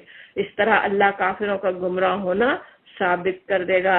اور ان سے کہا جائے گا یہ تمہارا انجام اس لیے ہوا ہے کہ تم زمین میں غیر حق پر مگن تھے، دنیا میں بڑے تفرحون فی الارض، خوش تھے، بڑے مگن، جو ہم کر رہے ہیں بس وہی صحیح ہے، ترقیاں پا رہے ہیں، ہم اپنی چالاکیاں ہوشیاریاں ہم کر رہے ہیں اور اپنے مقصد ہم حاصل کر لیں گے، یہ سمجھ رہے تھے، اور پھر اس پر اتراتے تھے۔ اب جاؤ جہنم کے دروازوں میں داخل ہو جاؤ، خالدین فیہا فبئس مثوی المتکبرین، بہت ہی برا ٹھکانہ ہے متکبرین کے لیے۔ فصبر، اور آپ تو صبر کریں، نبی صلی اللہ علیہ وسلم سے یا ہم میں سے ہر ایک سے، ان وعد اللہ حق، اللہ کا وعدہ برحق ہے۔ اب خواہ ہم تمہارے سامنے ہی ان کو ان برے نتائج کا کوئی حصہ دکھا دیں جن سے ہم انہیں ڈرا رہے ہیں، یا اس سے پہلے تمہیں دنیا سے اٹھا لیں، پلٹ کر آنا تو انہیں ہماری ہی طرف ہے۔ تم سے پہلے ہم بہت سے رسول بھیج چکے ہیں جن میں سے بعض کے حالات ہم نے تم کو بتائے اور بعض کے نہیں بتائے۔ کسی رسول کی بھی یہ طاقت نہ تھی کہ اللہ کے اذن کے بغیر خود کوئی نشانی لے آتا، پھر جب اللہ کا حکم آ گیا تو حق کے مطابق فیصلہ کر دیا گیا، اور اس وقت غلط کار لوگ خسارے میں پڑ گئے۔ مبتلون جو باطل پہ چل رہے تھے وہ خسارے میں پڑ گئے، نقصان اٹھا لیا انہوں نے۔ اللہ ہی نے تمہارے لیے یہ مویشی جانور بنائے ہیں تاکہ ان میں سے کسی پر تم سوار ہو، کسی کا گوشت کھاؤ، ان کے اندر تمہارے لیے اور بھی بہت سے منافع ہیں، وہ اس کام بھی آتے ہیں کہ تمہارے دلوں میں جہاں جانے کی حاجت ہو وہاں تم ان پر پہنچ سکو، ان پر بھی اور کشتیوں پر بھی تم سوار کیے جاتے ہو۔ اللہ یہ اپنی نشانیاں تمہیں دکھا رہا ہے، آخر اس کی کن کن نشانیوں سے تم انکار کرو گے؟ کس طرح زمین پہ پھیلی ہوئی نشانیوں کو دیکھو، اللہ تعالیٰ کی دی ہوئی نعمتوں میں دیکھو، تو ان کس نعمت سے تم انکار کرو گے؟ کیا یہ زمین میں چلے پھرے نہیں کہ انہیں لوگوں کا انجام نظر آتا جو ان سے پہلے گزر چکے ہیں؟ وہ ان سے تعداد میں زیادہ تھے، ان سے بڑھ کر طاقتور تھے، اور زمین میں ان سے زیادہ شاندار آثار چھوڑ گئے، آج تک بھی احرام مصر تک بھی کھڑے ہوئے ہیں، عاد و ثمود کی عمارتیں کھڑی تھی، اور وہ جو کچھ کمائی انہوں نے کی آخر وہ ان کے کس کام آئی؟ جب ان کے رسول ان کے پاس بینات لے کر آئے تو وہ اسی علم میں مگن رہے جو ان کے پاس تھا، اس کی طرف اگر توجہ نہیں دیتے ان بینات پہ، اللہ کی نشانیوں پہ، اللہ کی کتاب پہ، مگن جو خود اپنے پہلے سے سمجھ رہے ہیں اسی پہ مگن ہے، اور تو پھر کیا ہوتا ہے، پھر اسی چیز کی پھیر میں آ گئے جس کا وہ مذاق اڑاتے تھے۔ جب انہوں نے ہمارے عذاب کو دیکھ لیا تو پکار اٹھے کہ ہم نے مان لیا اللہ وحدہ لا شریک کو، اور ہم انکار کرتے ہیں ان سب معبودوں کا جنہیں ہم شریک ٹھہراتے تھے، مگر ہمارا عذاب دیکھنے کے بعد ان کا ایمان ان کے لیے کچھ بھی نافع نہ ہو سکتا تھا۔ عذاب آنے کے بعد تو پھر کچھ فائدہ نہیں ہوتا نا، کیونکہ یہی اللہ کا مقرر ضابطہ ہے، سنت اللہ التی قد خلت فی عبادہ، جو ہمیشہ سے اس کے بندوں میں جاری رہا، اور اس وقت کافر لوگ خسارے میں پڑ گئے۔ سورۃ حامیم سجدہ شروع ہو رہی ہے، یہ بھی حامیم سے شروع ہونے والی سورت، بسم اللہ الرحمن الرحیم۔ تو سجدہ اس میں آتا ہے تو نام سے حامیم سجدہ جسے کہا گیا، اور تیسری آیت میں فصلت کا لفظ آ رہا ہے، سورہ فصلت بھی اس کا نام ہے دوسرا۔ حامیم تنزیل من الرحمن الرحیم، اب یہاں پہ تنزیل ہے کس کی طرف سے؟ رحمان الرحیم، اللہ کی رحمتوں کی بات آ رہی ہے، کیسا وہ رحمت کرنے والا۔ رحمان الرحیم کے معنی ذہن میں ہوں گے اپنے اس کی پہلی کلاس سے، اور یہ کہ وہ ایک ایسی کتاب فصلت آیات ہو، ایسی کتاب جس کی آیات خوب کھول کھول کے بیان کر دی گئی، فصلہ ہوتا ہے نا الگ الگ کر کے بتا دینا، فصلت کھول کے بیان کر دی گئی عربی زبان کا قرآن۔ عربی زبان کے جب یاد دلایا جائے تو اس میں کیا کچھ سمجھ میں آتا ہے، ذہن میں ہوگا، بشیروں و نذیروں، بشارت دینے والا اور ڈرانے والا۔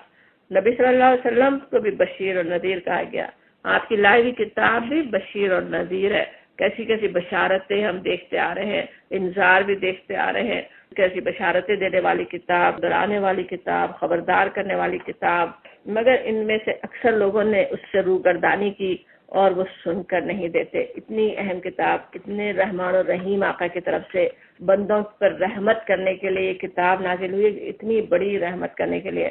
سورہ رحمان میں آتا ہے الرحمن علم القرآن، الرحمن ہے، اس نے اپنی رحمت کی بنا پہ یہ قرآن سکھایا، اور اتنی لوگوں کے لیے بشارتیں اور انذار لانے والی کتاب، اور لوگوں کا کیا حال ہے، اعراض کرتے ہیں، اس سے روگردانی کرتے ہیں، اگنور، کچھ دیکھنا نہیں چاہتے اس کتاب کو ہی پیچھے ڈال کے رکھ دیں۔ وَهُمْ لَا يَسْمَعُونَ، سن کے نہیں دیتے۔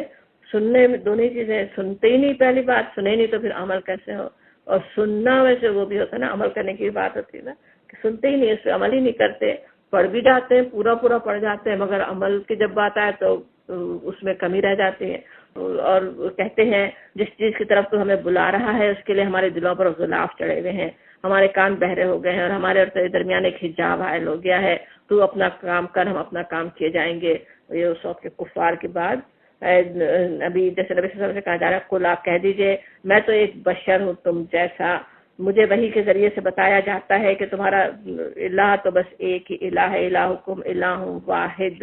بار بار نبی صلی اللہ علیہ وسلم سے یہ بات کہلوائی جاتی ہے نا، جیسے پڑھتے آ رہے ہیں، انما سوائے اس کے نہیں، انا بشرun، کہ میں بشر ہوں مثلکم، تمہاری طرح کے بشر ہوں، لیکن تمہیں کیوں میری بات سننے کی ضرورت ہے، کیوں میرا اتباع کرنے کی ضرورت ہے؟ یوحا الیہ، میری طرف وحی ہوتی ہے، اور کیا میرا پیغام ہے؟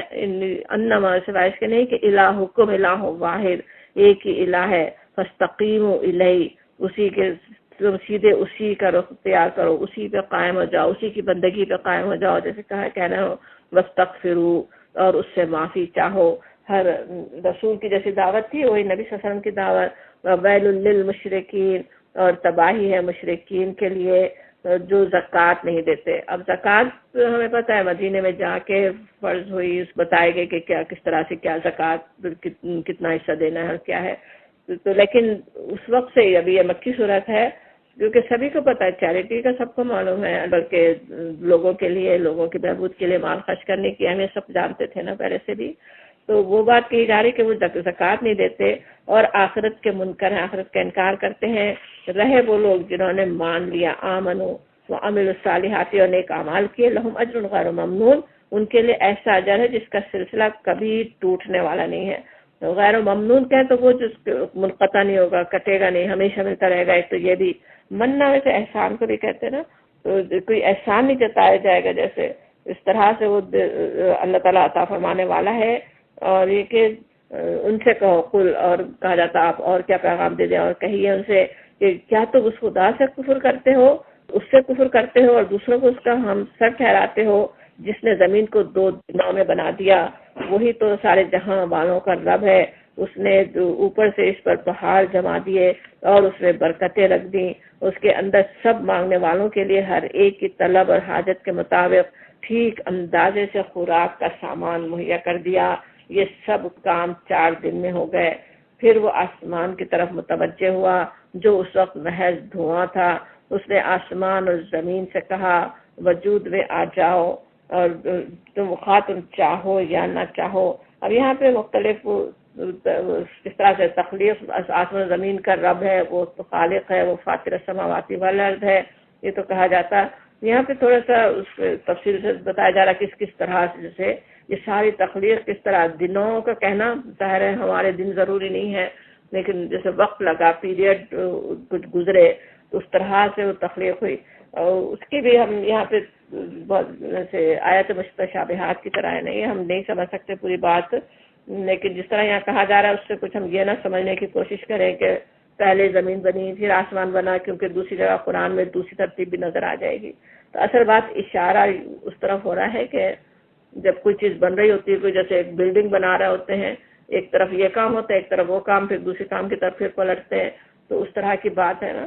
تو اس طرح اللہ تعالیٰ نے بنائی، مگر یہ سمجھ میں آ رہا ہے کس طرح۔ ایک تو سب سے بڑی بات ہے کہ اللہ تعالیٰ نے زمین بنائی، اس میں سب کا رزق بھی رکھ دیا، جتنی یہاں پہ اللہ تعالیٰ کو بھیجنی تھی، تو مخلوق کو جتنی مخلوق اس زمین پر اس کو پیدا کرنا تھا، اس کا سب کچھ اللہ تعالیٰ نے رکھ بھی دیا۔ اقواتہا جو آتا ہے، فی اربعۃ ایام، 4 دنوں میں پوری خوراک کا سامان مہیا کر دیا۔ اللہ تعالیٰ نے کیا کیا خزانے غذا کے رکھ چھوڑے، ہر ایک کو اللہ تعالیٰ نے پیدا بھی اس طرح کیا، وہ سمجھ، وہ حکمت، اس کے جسم سب اس طرح سے بنائے کہ وہ غذا کو حاصل کر سکے اپنی مرضی کی۔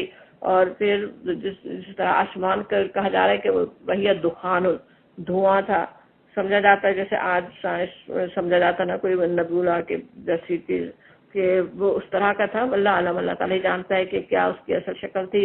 اور اس نے آسمان اور زمین سے کہا کہ وجود میں آ جاؤ، خواہ تم چاہو یا نہ چاہو، اتیا ہے آ جاؤ، طوعاً او کرہن۔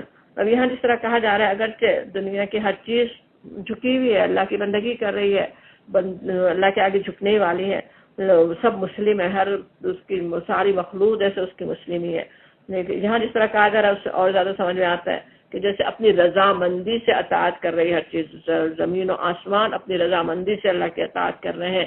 اور قالتا اتینا طائعین، دونوں نے کہا ہم آگے فرما برداروں کی طرح، خود اپنی رضامندی سے اطاعت اختیار کر لی۔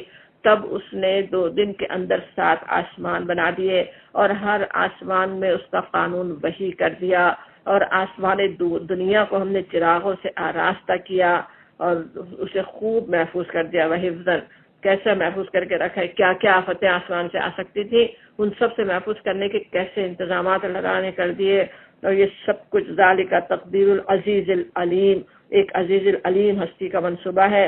اب اگر یہ منہ موڑتے ہیں تو ان سے کہہ دو میں تو اس طرح کے ایک اچانک ٹوٹ پڑنے والے عذاب سے ڈراتا ہوں تو تم کو، جیسا عاد اور سمود پر نازل ہوا تھا جب اللہ کے رسول ان کے پاس آگے اور پیچھے ہر طرف سے آئے اور انہیں سمجھایا کہ اللہ کے سوا کسی کی بندگی نہ کرو۔ انہوں نے کہا ہمارا رب چاہتا تو فرشتے بھیجتا، لہٰذا ہم اس بات کو نہیں مانتے جس کے لیے تم بھیجے گئے ہو۔ بالکل یہی بات تو نبی صلی اللہ علیہ وسلم سے بھی کہی جاتی تھی نا، پیچھے پڑھی آئے ہیں، فرشتہ کیوں نہیں آتا، فرشتہ لے کر آئے۔ تو کہا جا رہا ہے کہ ایسا جب یہ ماننے والوں کا پھر انجام کیا ہوتا ہے۔ آج کا یہ حال تھا کہ وہ زمین میں کسی حق کے بغیر بڑے بن بیٹھے اور کہنے لگے کون ہے ہم سے زیادہ زوراور، اشد منا قوہ۔ اکثر انسانوں کو یہ غلط فہمی ہوتی ہے نا، اور پھر ان کا انجام بھی وہی ہوتا ہے جو ان کا قوم عاد کا ہوا۔ اور یہ کہ ان کو یہ نہ سوچا کہ جس اللہ نے انہیں پیدا کیا ہے وہ ان سے زیادہ طاقتور ہے اور زیادہ زور آور ہے، وہ ہماری آیات کا انکار ہی کرتے رہے۔ آخر کار ہم نے چند منحوس دنوں کی سخت طوفانی ہوا ان پر بھیج دی۔ ایام نحسات کہا جاتا، دن تو منحوس نہیں ہوتے، ان کے لیے وہ دن منحوس بن گئے نا، ان اللہ کا عذاب جیسے آ گیا تاکہ انہیں دنیا ہی کی زندگی میں ذلت اور رسوائی کے عذاب کا مزہ چکھا دے، اور آخرت کا عذاب تو اس سے بھی زیادہ رسوا کن ہے، وہاں کوئی ان کی مدد کرنے والا نہ ہوگا۔ رہے سمود تو ان کے سامنے ہم نے راہ راست پیش کی، مگر انہوں نے راستہ دیکھنے کے بجائے اندھا بنا رہنا پسند کیا۔ آخر ان کے کرتوتوں کی بدولت ذلت کا عذاب ان پر ٹوٹ پڑا، اور ہم نے ان کو لوگوں کو بچا لیا جو ایمان لائے تھے اور گمراہی اور بدعملی سے پرہیز کرتے تھے۔ ذرا اس وقت کا خیال کرو جب اللہ کے یہ دشمن دوزخ کی طرف لے جانے کے لیے گھیر لائے جائیں گے اور ان کے اگلوں کو پچھلوں کے آنے تک روک رکھا جائے گا۔ ایسا لگتا ہے نا جیسے نسلوں کی نسلیں باری باری اٹھ رہی ہو، ایک نسل آ رہی ہو پھر دوسری نسل آ رہی ہو، پھر جب سب وہاں پہنچ جائیں گے تو ان کے کان اور ان کی آنکھیں اور ان کے جسم کی کھالیں ان پر گواہی دیں گی کہ وہ دنیا میں کیا کچھ کرتے رہے ہیں۔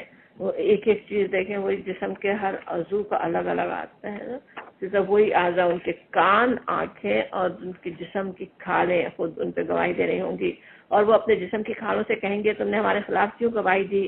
وہ جواب دیں گے ہمیں اسی اللہ نے گویائی دی ہے جس نے ہر چیز کو گویا کر دیا ہے، ہر چیز کو بولنا سکھا دیا اللہ تعالیٰ نے، آج زبان کو ہی سکھایا ہے، اس دن ہماری کھالوں تک کو بھی سکھا دے۔ اسی نے تم کو پہلے مرتبہ پیدا کیا تھا، اب اسی کی طرف تم واپس لائے جا رہے ہو۔ تم دنیا میں جرائم کرتے وقت جب چھپتے تھے تو تمہیں خیال نہ تھا کہ کبھی تمہارے اپنے آنکھ اور تمہاری آنکھیں اور تمہارے جسم کی کھالیں تم پر گواہی دیں گی، بلکہ تم نے تو یہ سمجھا تھا کہ تمہارے بہت سے اعمال کی اللہ کو بھی خبر نہیں۔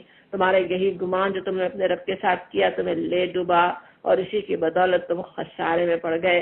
اس حالت میں وہ صبر کرے یا نہ کرے، آگ ہی ان کا ٹھکانہ ہوگی، اور اگر رجوع کا موقع چاہیں یہ تو کوئی ان موقع انہیں نہیں دیا جائے گا۔ یستعتبوا، اگر وہ چاہے کہ اللہ سے دعا کرے یا عذاب سے بچنے کی، اللہ کے عذاب سے بچنے کی، مگر وہ کوئی موقع انہیں نہیں ملنے والا۔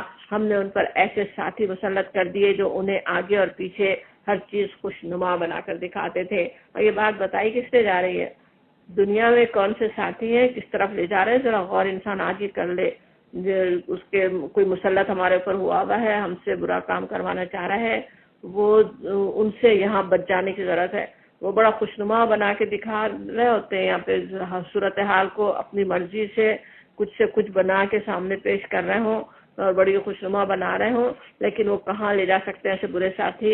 آخرکار ان پر بھی وہی فیصلے عذاب چسپاں ہو کر رہا جو ان سے پہلے گزرے ہوئے جنوں اور انسانوں کے گروہوں پر چسپاں ہو چکا تھا. انہم کانوا خاسرین. یہ منکرین حق کہتے ہیں اس قرآن کو ہرگز نہ سنو، جب یہ سنایا جائے تو اس میں خلل ڈالو، شاید کس طرح تم غالب آ جاؤ.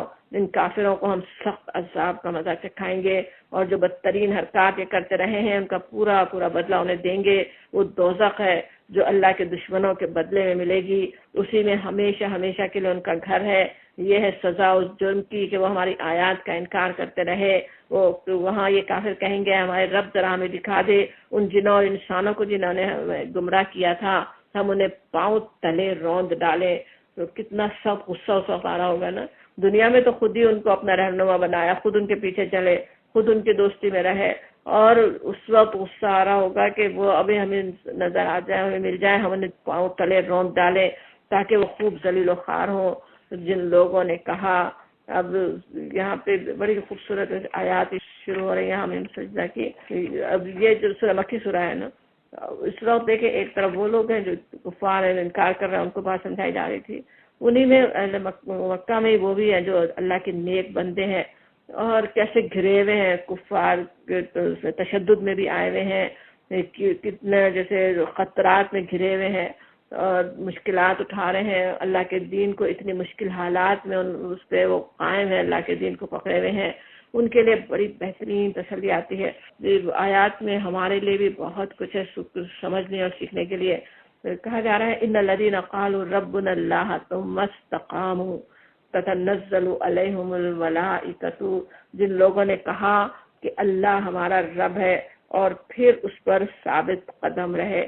اب اللہ ہمارا رب ہے کہنا کیا ہے؟ لا الہ الا اللہ پڑھا، ایمان لے آئے، اپنا رب مان لیا، پھر اس پر ثابت قدم رہے. استقامت اصل چیز ہے.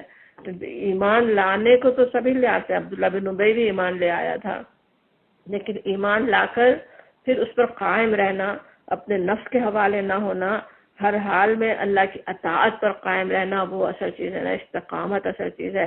اس آیت کی تلاوت جیسے حضرت عمر رضی اللہ عنہ نے ممبر پر کی اور پھر فرمایا کہ استقامت اختیار کرنے والے وہ ہیں جو اللہ کی اطاعت پر مضبوطی کے ساتھ قائم ہو گئے. لومڑیوں کی طرح ادھر سے ادھر اور ادھر سے ادھر دوڑتے نہ پھرے، تعویلیں کر کے، چالاکیاں کر کے، کچھ حکم مانے کچھ نہیں مانے، وہ نہیں کیا انہوں نے. اور یہ کہ ہر حال میں اس پہ قائم رہنا وہ اصل چیز ہے. اور جو اس طرح قائم رہتے ہیں، اب کتنی مشکلات سے بھی گزرنا. سوچیں جس وقت یہ آیات نازل ہوئی ہیں اس وقت تو کلمہ پڑھنا جو ہے کیسے بھیڑوں کے چھتے کو چھیڑ دینا ہو جیسے. یہ کتنے لوگ اوپر ٹوٹ پڑے، ماں باپ ہی ظلم پہ اتر آئے، چچا زنجیروں میں بند کر کے رکھ دے، اور کس طرح سے کیسے مظالم کا شکار وہ ہو رہے ہیں. اور ان کے لیے تو خوشخبری کیا آ رہی ہے کہ تنزل علیہم الملائکۃ، فرشتے ان پر نازل ہوتے ہیں. فرشتوں کا نزول اب انسان کو چاہے سمجھ نہ آ رہا ہو، جب نازل ہوں گے موت کے وقت انسان کو نظر بھی آ رہے ہوں گے، دیکھ رہا ہوگا. ایک تو نزول اس وقت ہوتا ہے، لیکن اس سے پہلے یہاں پہ سمجھ میں آتا ہے اگلی آیت میں جیسے آ رہا ہے کہ دنیا میں بھی ہم ساتھی ہیں. وہ کہہ رہے ہوں گے فرشتے، تو وہ دنیا میں بھی وہ جیسے فرشتوں کا نزول ہوتا ہے اور وہ کہتے ہیں. اب وہ کہنا ہمیں اپنے کانوں سے چاہے نہ سنائی دے، لیکن دل کے اندر وہ ڈال رہے ہوتے ہیں نا خیال، دل میں تسلی دے رہا ہوتا ہے، دل میں جیسے ہمیں ڈال دے پتہ نہ چلے. اللہ تعالیٰ کے ویسے کام کس طرح ہو سکتے ہیں. کسی بھی صورت میں اللہ تعالیٰ کسی اور شخص کے ذریعے سے کبھی سنا دیتا ہے، کبھی ہمارے دل میں خیال ڈال سکتا ہے. اور وہ اس طرح سے وہ فرشتوں کا نزول جیسے کہا جائے تو اور کتنی سکون دینے والی چیز ہے نا. ہم اکیلے نہیں ہیں، ویسے ہی اللہ تعالیٰ تو ہمارے ساتھ ہے، ان اللہ معانا. اور پھر فرشتے بھی، اتنی مخلوق، اتنے سارے دشمنوں میں گھرے ہوئے ہوں، اتنے سارے فرشتے بھی ہمیں گھیرے میں لیے ہوئے ہوں. اور کیا کہتے ہیں؟ اللہ تخافو، کہتے ہیں مت ڈرو، ولا تحزنوا، نہ غم کرو. کیسے دل کو مضبوط کر دیں. جس دوسری جگہ قرآن میں کی جگہ ہم نے پڑھا نا، ربطنا، ہم نے ان کے دل کو مضبوط کر دیا. اصحاب کہف کے لیے، کہیں ام موسیٰ کے لیے، وہ دل کو مضبوط کر دیتے ہیں نا. اللہ تخافو کہتے ہیں مت خوف کرو، مت حزن کرو. اور وہ ابشروا، اور بشارت دیتے ہیں، اس کا خیال دل میں آ جائے. جنتوں کا سوچنے لگ جائے انسان آج کس حال میں ہے، کیا مشکل ہو رہی ہے، کتنی مصیبت ہو رہی ہے، اس کے بجائے وہ جنت کا خیال کر کے جنت کا سوچ کے خوش ہو رہا ہے. جس طرح آتا ہے حضرت آسیہ کا پریشانی مصیبت میں ہو مگر جنت کے لیے بس دعا کر رہی ہے، رب ابنی لی عندک بیتن فی الجنہ، جنت میں میرے لیے گھر بنا دے. اللہ تعالیٰ سے دعا کر رہی ہے، جنت کا سوچ رہی ہے. تو اس جنت کی بشارت سے وہ خوش کر، جیسے ہو جاؤ کہہ رہے ہیں فرشتے، خوش کر رہے ہوں جس کا تم سے وعدہ کیا گیا ہے. نحن اولیاؤکم فی الحیات الدنیا، ہم اس دنیا کی زندگی میں بھی تمہارے ساتھی ہیں اور آخرت میں بھی، دنیا میں بھی ساتھ دیں گے اور آخرت میں بھی. فرشتے جیسے خوشخبریاں دینے والے ہوں، موت کے وقت بھی وہ اس طرح کی بشارتیں دینے والے ہوں جس سے بشارت ابھی پیچھے تھی، اللہ تخافوا ولا تحزنوا. اس کے آگے کے مرحلوں میں بھی، سارے مرحلوں میں سوچے فرشتوں کا ساتھ ہو تو کیا بات ہے. کہ وہ قبر کا مرحلہ ہو، کہ قبر سے اٹھنے کا مرحلہ ہو، قیامت کے دن کا مرحلہ ہو، وہ ہر وقت ساتھ ہوں گے. اور وَلَكُمْ فِيهَا مَا تَشْتَهِي أَنفُسُكُمْ، وہاں جو کچھ تم چاہو گے تمہیں ملے گا. وَلَكُمْ فِيهَا مَا تَدَّعُونَ، اور ہر چیز جس کی تم تمنا کرو گے وہ تمہاری ہوگی. اور یہ کہ نزولا من غفور الرحیم، میزبانی ضیافت اس اللہ کی طرف سے جو غفور الرحیم ہے، بخشنے والا مہربان ہے. غلطیاں بھی ہوئی تھی مگر ایمان لانے والے تھے، ایمان پہ قائم رہنے کی کوشش کر رہے تھے. کیا ان کے لیے بہترین کیسی خوش بشارتیں ان آیات میں ہیں کہ وہ سب کچھ وہاں ملنے والا ہے. سمجھنے کی ضرورت ہے کہ اس کے لیے کہ ایسا نہ ہو کہ یہ دنیا میں جو دل چاہ رہا وہ جب حاصل کرنے کی کوشش کر رہا ہے اور آخرت سے کمپرومائز کر رہا ہو، آخرت کا سودا کر رہا ہو تو کتنا برا سودا ہے نا. یہاں تو جیسا انسان چاہے وہ پھر بھی نہیں مل سکتا جتنا جیسا چاہتا ہے، وہاں تو جو جیسا چاہے بالکل ویسا ہی مل سکتا ہے. اس کی طرف وہ حاصل کرنے کی فکر ہو، اس دنیا کو قربان کرنے کے لیے تیار ہو جائے، اس دنیا میں تھوڑی تکلیف اٹھانے کو انسان تیار ہو جائے تو وہ وہاں ویسی میزبانی ملنے والی ہے. پھر کہا جاتا وَمَنْ أَحْسَنُ قَوْلًا مِّمَّنْ دَعَا إِلَى اللَّهِ وَعَمِلَ صَالِحًا، اور اس شخص سے اچھی بات اور کس کی ہوگی جس نے اللہ کی طرف بلایا اور نیک عمل کیا اور کہا کہ میں مسلمان ہوں. اب اوپر تو تھا جس سے اسی پہ اتنی خوشخبریاں مل رہی تھی جو ایمان لایا اور اس پہ قائم رہا، اور اس سے آگے بھی کرنے کا کام بتایا جا رہا ہے کہ ایک مومن کا اور کیا کرنے کا کام ہے، کیا اسے کرنے کی ضرورت ہے، کیا کام اسے کرنا ہے. وہ جیسے بتایا جا رہا ہے اللہ کی طرف دوسروں کو بھی بلانے والا ہو. اس سے اچھی بات کس کی ہوگی کہنا، جس طرح ومن اسلموا فمن اسلموا سے بات شروع ہوئی تھی نا، اس سے بڑا ظالم کوئی نہیں. اور ومن احسن قولا، اس سے بہتر بات کس کی ہے، سب یعنی سب سے بہترین بات اس کی ہے، سب سے زیادہ احسن چیز وہ ہے. ایک تو خود نیک عمل کرنے والا ہے اور پھر لوگوں کو بھی اللہ کی طرف بلا رہا ہو. اور وقال اننی من المسلمین، اپنے اسلام کو چھپانے کی کوشش نہیں کر رہا ہے ہر طرح سے، اپنے لباس بدل کے، اپنے طور طریقے بدل کے، اپنی زبان بدل کے اپنے مسلمان ہونے کا اظہار کر رہا ہے. اسلام کا اظہار کریں گے تو نمونہ بنے گا نا انسان. کس طرح خود سے دعویٰ کر رہا ہوگا، بغیر منہ سے بولے بھی دعویٰ ہو رہا ہوگا. اگر اسلام کا اظہار کر رہا ہو، پتا ہو کہ مسلمان ہے، پھر اچھے اخلاق سے پیش آ رہا ہے، پھر اچھا کام کر رہا ہے، جاب پہ بہترین کام کرنے والا ہے، ہر چیز اس کی دعویٰ بن جائے، ہر چیز ہی وہ اللہ کی طرف بلانے والی بن جائے. اور اس سے اچھی بات کس کی ہو سکتی ہے جو اللہ کی طرف بندوں کو بلائے. اب یہاں اللہ کی طرف بلانے میں ظاہر ہے کہ غیر مسلموں کو بلانا اصل چیز ہے، اللہ کی دین کی طرف بلانا. لیکن ویسے بھی اللہ کی طرف بلانا ہر ایک کو بھی ہو سکتا ہے. آج ہمیں اپنے امت میں بھی کتنی ضرورت ہے، آج امت اتنی مصیبتوں کا شکار ہے. مصیبتیں دور ہو سکتی ہیں اگر امت مسلمہ اللہ کی طرف رجوع ہو، اللہ کے دین کو پکڑ لے، اللہ کے دین کو استقامت حاصل کر لے. اللہ کے دین کی طرف اپنے بھی لوگوں کو بلانا بھی وہی بات ہے، قرآن کی طرف بلانا، قرآن سننے کی طرف بلانا، قرآن کی طرف دعوت دینا کتنی بہترین بات ہے. جیسے کہا جا رہا ہے کہ اس کی طرف اس سے اچھی بات اور کسی کی ہو ہی نہیں سکتی. اور پھر کہا جاتا ہے وَلَا تَسْتَوِي الْحَسَنَةُ وَلَا السَّيِّئَةُ، کہ اور نیکی اور بدی یکساں نہیں ہے. اب نیکی اور بدی یکساں نہیں ہے، حسنہ اور سیئہ یکساں نہیں ہو سکتے. اور ظاہر ہے آخرت کے انجام کے لحاظ سے تو ہے ہی بالکل مختلف، ایک حسنہ ایک نیکی کا کام اور ایک برائی کا کام، اپنے اثرات اور دنیا میں ان کے نتائج کے اعتبار سے بھی بالکل مختلف ہی ہوں گے نا. ایک سچی بات، ایک اچھا اخلاق، ایک بہترین رویہ، اور اس کے مقابلے میں برا اخلاق، برا رویہ، دونوں بالکل اپوزٹ چیزیں ہیں، دونوں ایک سے نہیں ہو سکتی، دونوں برابر ہے نہیں. لیکن پھر کہا جاتا ہے کہ ادفع باللتی ہی احسن، کہ تمہارا تو کیا کام ہونا چاہیے، تم تو احسن نیکی سے ہی دفع کرو بدی کو. دوسرا تو سیئہ کر رہا ہو، دوسرے کتنی برائی کر رہے ہوں، اور سوچیں جن لوگوں سے کہا جا رہا وہ تو کفار ان کے ساتھ برائی کر رہے تھے، ان کے اپنے رشتے دار بھی جو کافر تھے کیسے کیسے ان کے ساتھ ظلم و ستم ڈھا رہے تھے، ان سے کہا جا رہا ہے. لیکن ہم آج اپنی بھی بات سوچتے ہیں، آج ہمیں ہی کتنا لگتا ہے کون کون ہمارے ساتھ برائی کر رہا ہے. ایک خاندان میں ایک جگہ رہ رہے ہوں، کتنے لوگوں کی کتنی چیزیں کیسی بری لگ رہی ہوں، کیا کچھ برائیاں لگ رہی ہوں، لیکن تمہارا کیا کام ہے؟ تم تو حسنات سے برائی کو دور کرنے کی کوشش کرو. برائی سے دور نہیں ہو سکتی نا. اگر برائی کے جواب میں برائی کریں تو کیا ہوگا؟ اور ایک لیول پہ آ جاتے ہیں نا دونوں. پھر دوسرا یہ کہ کبھی زیادہ بھی ہو سکتی ہے، اور اس سے اور دوسرا اور زیادہ اور برائی کرنے کی کوشش کرے گا جواب میں، وہ مٹ نہیں سکتی نا. اس لیے کہا جاتا حسنات سے مٹاؤ برائی کو. نبی صلی اللہ علیہ وسلم کا اسوہ، صحابہ کرام کے اسوے، اللہ کے نیک بندوں کے اسوے بھی ہمارے سامنے ہیں. کیسی کیسی برائیاں ان کے ساتھ کی گئی ہوں، اور جواب میں انہوں نے کیسے کیسے اخلاق دکھایا، اور ان کے بہترین اخلاق کی وجہ سے ہی کس طرح اسلام پھیلا. کتنے لوگ صرف اس کی وجہ سے، بہترین اخلاق کی وجہ سے مسلمان ہوئے. ویسے بھی جس طرح کہا جا رہا ہے ولا تستوی، برابر نہیں ہے حسنہ سیئہ، اپنے انجام کے لحاظ سے بھی برابر نہیں ہے. حسنہ ہم کریں انجام بہتر ہونا ہے، سیئہ کا وہ انجام ہو نہیں سکتا. اگر ہم برائی کریں تو وہ انجام ہو نہیں سکتا، وہ چیز حاصل نہیں ہو سکتی جو حسنہ سے حاصل ہوتی ہے. اس لیے تم تو جواب میں حسنہ ہی کرو، برائی کو بھی احسن چیز سے مٹانے کی کوشش کرو، اور اچھائی سے جواب دو. اور جب یہ کرو تو کیا ہوگا؟ کہا جاتا ہے کہ فَإِذَا الَّذِي بَيْنَكَ وَبَيْنَهُ عَدَاوَةٌ كَأَنَّهُ وَلِيٌّ حَمِيمٌ. تم دیکھو گے کہ تمہاری جس سے عداوت پڑی ہوئی تھی، دشمنی تھی، وہ ولی حمیم بن گیا، وہ جگری دوست بن گیا. یہ ایک انسان کی فطرت میں تو اللہ تعالیٰ نے یہی رکھا ہے نا. اس کے ساتھ جب اچھائی کی جاتی ہے تو اثر اچھا ہو بھی سکتا ہی ہے نا. آج نہیں نظر آتا، کل نہیں نظر آتا، کئی سالوں تک نہیں نظر آئے، لیکن کبھی ہو بھی سکتا ہی ہے، ولی حمیم بن بھی سکتا ہے. کچھ لوگ نہیں بھی ہو سکتے. نبی صلی اللہ علیہ وسلم نے عبداللہ بن ابی کے ساتھ کتنے حسنات کیے، آخر وقت تک اس سیئہ پہ قائم رہا، آخر وقت تک دشمنی پہ اڑا رہا. وہ ایسے بھی بندے ہو ہی سکتے ہیں، لیکن اس کا مطلب نہیں کہ ہم بھی ویسے بن جائیں، ہم بھی برائی کرنے لگ جائیں.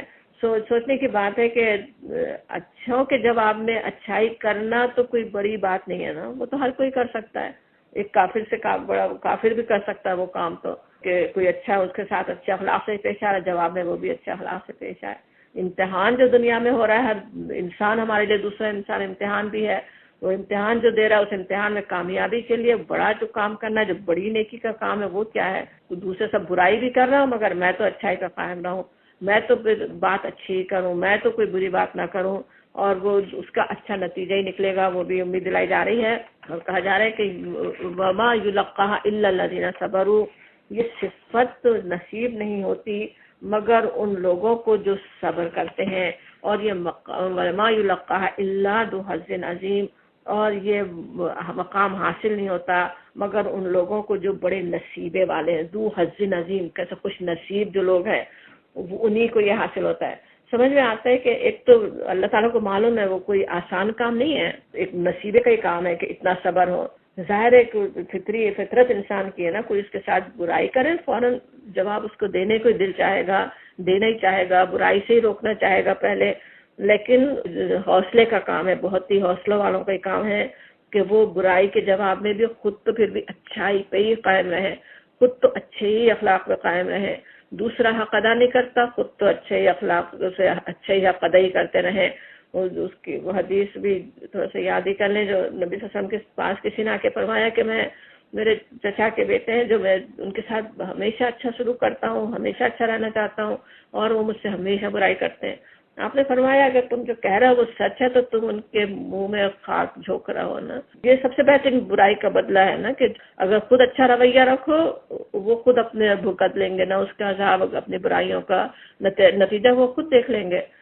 اگر خود بھی برائی پہ ہم اتر آئے تو کہیں ہم ہی برائی کے اس میں گھیرے میں نہ آ جائیں، اس سے ڈرنے کی ضرورت ہے.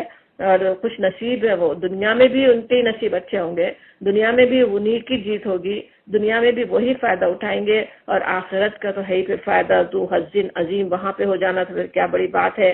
اور یہ کام ایسا نہیں ہے کہ ہم چاہیں اور ہو جائے، ہمارے اندر بھی ایک دشمن بڑا بیٹھا ہوا ہے، اس سے بھی چوکنا کر دیا جاتا ہے. اللہ تعالیٰ اس سے متنبع فرما رہے ہیں، بلکہ ترکیب سکھائی جا رہی ہے کہ اس سے کس طرح سے بچو. وَإِمَّا يَنزَغَنَّكَ مِنَ الشَّيْطَانِ نَزْغٌ فَاسْتَعِذْ بِاللَّهِ، اگر تمہیں شیطان کی طرف سے کوئی اکساہٹ محسوس ہو تو اللہ کی پناہ مانگ لو۔ اب شیطان تو ضرور اکسائے گا، کس طرح سے اکساتا ہے نا، وسوسے، جو وسوسہ کا لفظ ہی ہوتا ہے بار بار ڈالنا، اور وہ ایک دفعہ نہیں بار بار ڈالتا ہے نا۔ اکثر تو سوچیں کبھی جیسے کسی کی بات ہی ہمیں بری لگی ہوئی ہوتی ہے، کسی نے ایک دفعہ ایک بات جو بری کی تھی وہ ہمیں 20 دفعہ، ہزاروں دفعہ بلکہ یاد دلائے گا، اتنی دفعہ ہم اس کی تکلیف اٹھائیں، حالانکہ وہ بات اصل میں تو ایک بات تھی نا، لیکن ہم نے محسوس کس طرح کیا، اسے ہزاروں دفعہ محسوس کیا، پھر وہ ہمیں اتنی بڑی محسوس ہونے لگ گئی، جیسے شیطان نے کوئی ہمیں میگنیفائنگ گلاس لگا دیا ہو تو، اور پھر کس طرح اکساتا بھی ہے نا، وسوسے ڈال کے اکسا رہا ہوتا ہے کہ نہیں ان کو تو سیدھا کرنا ہی پڑے گا، یہ تو نہیں ماننے والے، یہ تو صحیح نہیں ہونے والے، ان کو تو جواب دینا ہی پڑے گا، اور کچھ نہ کچھ اکساہٹ دل میں ڈالتا رہے گا یہاں تک کہ انسان کچھ غلط کام کرنے کو تیار ہو جائے۔ شیطان کی کوشش تو یہی ہے ہم کچھ غلط کر دیں، جا کے جواب دیں، رشتہ کاٹ دیں، کچھ غصے میں آئیں یا کچھ برائی کر لیں، اپنی غیبت ہی کر لیں، کوئی اور برے فیصلے اپنے لیے کر لیں کہ ان کے ساتھ یہ اور یہ ہمیں کرنا ہے، کچھ نہ کچھ کروا کے وہ چھوڑنا چاہے گا۔ تو ایک تو شیطان کے سمجھنے کی ضرورت ہے، جب خیال آ رہے ہوں یہ سوچنے کی ضرورت ہے اصل دشمن اندر کا شیطان ہے، وہ جو جس سے تکلیف ہو رہی ہے وہ کم دشمن ہے، وہ چھوٹا دشمن ہے، بڑا دشمن میرے اندر بیٹھا ہے، اور اس کے لیے ترکیب کیا ہے، اللہ کی پناہ مانگو، اور پناہ مانگنا بھی اللہ تعالیٰ نے ہمیں کئی طرح سکھا دیا۔ سورہ مومنون کی جو دعا یاد ہوگی، اللہم انی اعوذ بک من ہمزات الشیاطین واعوذ بک رب ان یحضرون، اعوذ باللہ من الشیطان الرجیم پڑھنا بھی تعوذ ہے، لیکن تعوذ پڑھ کے بھی ایسا نہ ایک دفعہ اعوذ باللہ پڑھا اور اب فلسفے چلے جا رہے ہیں، تکلیف چلی جا رہی ہے تو سمجھے کہ اچھا یہ شیطان کی طرف سے نہیں ہے، بلکہ یہ بات نہیں ہے، شیطان بہت ہی زیادہ طاقتور دشمن بھی ہے، وہ کوشش کرتا رہتا ہے، ہمیں اتنی بڑی کوشش کرنے کی ضرورت ہے، ایک دفعہ سے نہیں جا رہا ہے، ہمیں اللہ کا ذکر میں لگ جانے کی، اللہ کے ناموں کو پکارنے کی، اس کے نماز کے لیے کھڑے ہو جانے کی، وضو کرنے کی ضرورت ہوگی، کس طرح سے شیطان کے وسوسہ پہ خود قابو پانے کے لیے کوشش کرنا پڑے گا، اور جب ہم کوشش کریں انہ ہوا السمیع العلیم، اللہ تعالیٰ سننے والا اور جاننے والا ہے، السمیع العلیم میں بہت اور بھی تسلی ہے، ایک تو وہ سننے والا ہے، اس سے دعا مانگے وہ بھی سننے والا ہے، ہمیں کتنی تکلیف پہنچ رہی، کتنی اذیت پہنچ رہی وہ بھی العلیم اچھی طرح اس کو پتہ ہے، کسی نے کتنی تکلیف پہنچائی تھی، ہم نے ازیوم کتنی بڑی کر لی تھی وہ بھی جاننے والا ہے، ہم نے اپنی بدگمانیوں سے کسی چیز کو کتنا بڑھا دیا وہ بھی اللہ تعالیٰ جاننے والا ہے، اس کے لیے بھی ڈرنے کی بھی ضرورت ہے۔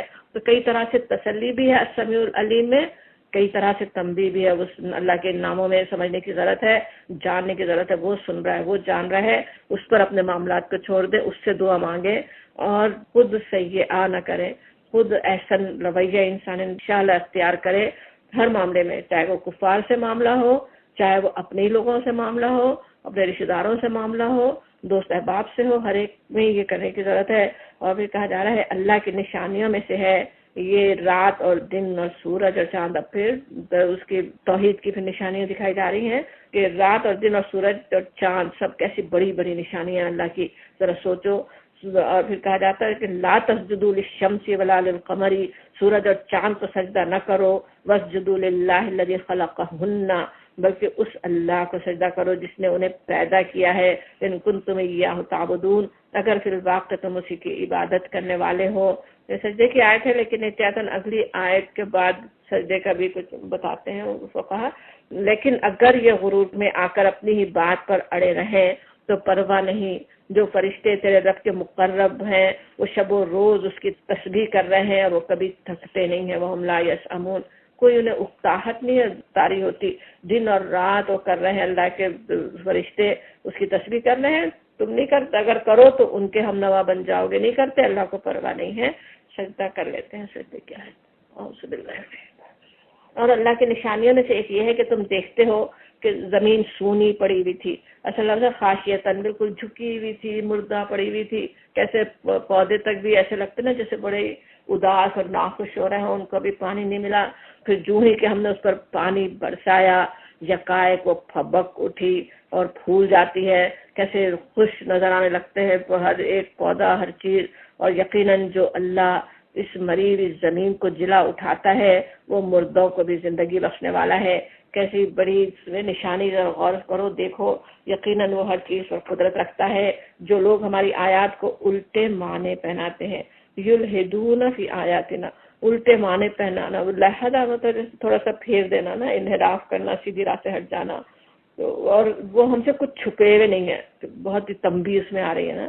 آیات کو الٹے معنی پہنانا، ایک تو ہوتا ہے نا جان بوجھ کے لوگ کفار بھی کر رہے ہوتے ہیں کہ مختلف اس کی تعبیریں نکالیں، مختلف فرقوں کا جو بن جانا ہے اسلام میں سے کتنے ایسے ہیں نا، اور کچھ آیات کے کتنے مختلف معنی نکال کر کیسے کیسے عجیب عجیب فرقے بنا دیے، تو وہ الٹے معنی بنانے والوں پہ جیسے اللہ کا غضب یہاں پہ نظر آ رہا ہے بہت ہی زیادہ۔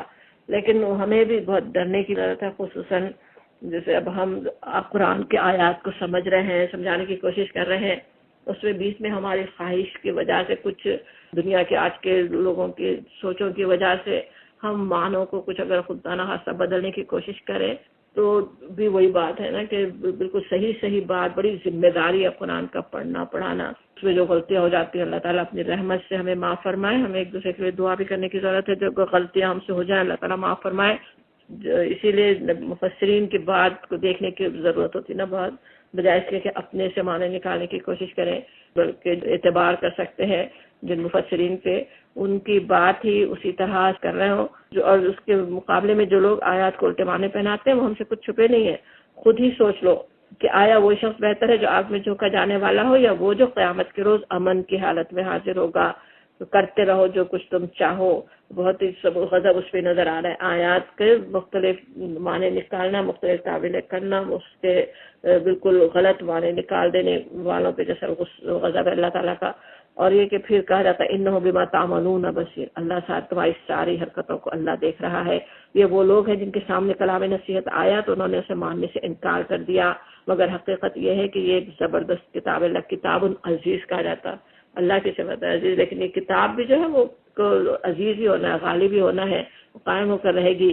باطل نہ سامنے سے اس پر آ سکتا ہے نہ پیچھے سے، نہ تنزیل من حکیم حمید، اللہ تعالیٰ نے نازل کیا کسی اور جو حکیم بھی اور حمید بھی، وہ عزیز ہی اس کو ہو کر رہنا ہے۔ اور کہ جو کچھ بھی تم سے کہا جا رہا ہے اس میں کوئی چیز بھی ایسی نہیں جو تم سے پہلے گزرے ہوئے رسولوں سے نہ کہی جا چکی ہو، بے شک تمہارا رب بڑا درگزر کرنے والا، لذو مغفرتوں و ذو عقاب علیم، اور اس کے ساتھ ہی بڑی دردناک سزا بھی دینے والا ہے۔ اگر ہم اس کو عجم قرآن بنا کر بھیجتے تو یہ لوگ کہتے کیوں نہ اس کی آیات کھول کر بیان کی گئی، کیا عجیب بات ہے کہ کلام عجبی ہے اور وہ خاطب عربی۔ وہ باتیں بناتے تھے نا کہ یہ کیا بات ہے، تمہاری زبان عربی ہے، تم عربی میں سنا رہے ہو، تو ہم یہ کیسے سمجھیں کہ اللہ کا کلام ہے؟ کہا جا رہا ہے یہ نہ کرتے کوئی دوسری بات کرتے بھی تو اعتراض یہی ہونا تھا۔ ان سے کہو یہ قرآن ایمان لانے والوں کے لیے تو ہدایت اور شفا ہے، ہدن اور شفا ہے، مگر جو لوگ ایمان نہیں لاتے ان کے لیے کانوں کی ڈانٹ، بقروں ہے، جیسے کانوں کے اندر بھی بوجھ بن گیا نا ان کے، اور ایک آنکھوں کی پٹی ہے اور پردہ بن جاتا ہے ان کے لیے۔ ان کا حال تو ایسا ہے جیسے ان کو دور سے پکارا جا رہا ہو، سمجھ میں نہیں آتی بات ان کو۔ اس سے پہلے ہم نے موسیٰ کو کتاب دی تھی اور اس کے معاملے میں بھی یہی اختلاف ہوا تھا، اگر تیرے رب نے پہلے ہی سے ایک بات طے نہ کر دی ہوتی تو ان اختلاف کرنے والوں کے درمیان فیصلہ چکا دیا جاتا، اور حقیقت یہ ہے کہ یہ لوگ اس کی طرف سے سخت اضطراب انگیز شک میں پڑے ہوئے ہیں۔ جو انکار کرنے والے بس اپنے آپ کو شک میں انہوں نے ڈالا ہوا ہے، اور اس کے مقابلے میں من عمل صالحا فلنفسہ، اور جو کوئی نیک عمل کرے گا وہ اپنے ہی لیے اچھا کرے گا، ومن اساء فعلیہا، اور جو بدی کرے گا اس کا وبال اسی پر ہوگا، وما ربک بظلام للعبید، اور تیرا رب اپنے بندوں کے حق میں ظالم نہیں ہے۔ ظلام کا لفظ آتا ہے جیسے بہت ہی ظلم کرنے والا، اللہ اگر بندوں پہ ظلم کرے تو کیسے بڑا ظلم ہو جاتا نا وہ تو، لیکن اللہ تعالیٰ ایسا ظلم کرنے والا نہیں ہے۔ یہ انسان ہے جو خود ہی برائی کرتے ہیں تو وہی ان پر آتی ہے، اس کے مقابلے میں جو نیک عمل کرے وہ ان کے اپنا ہی فائدہ ہے، وہ اس کا وہ خود فائدہ اٹھائیں گے۔ فآخر دعوانا الحمدللہ رب العالمین۔ ربنا تقبل منا انك انت السميع العليم وتب علينا انك انت التواب الرحيم، وصلى الله تعالى على خير خلقه وآله وصحبه اجمعين برحمتك يا ارحم الراحمين۔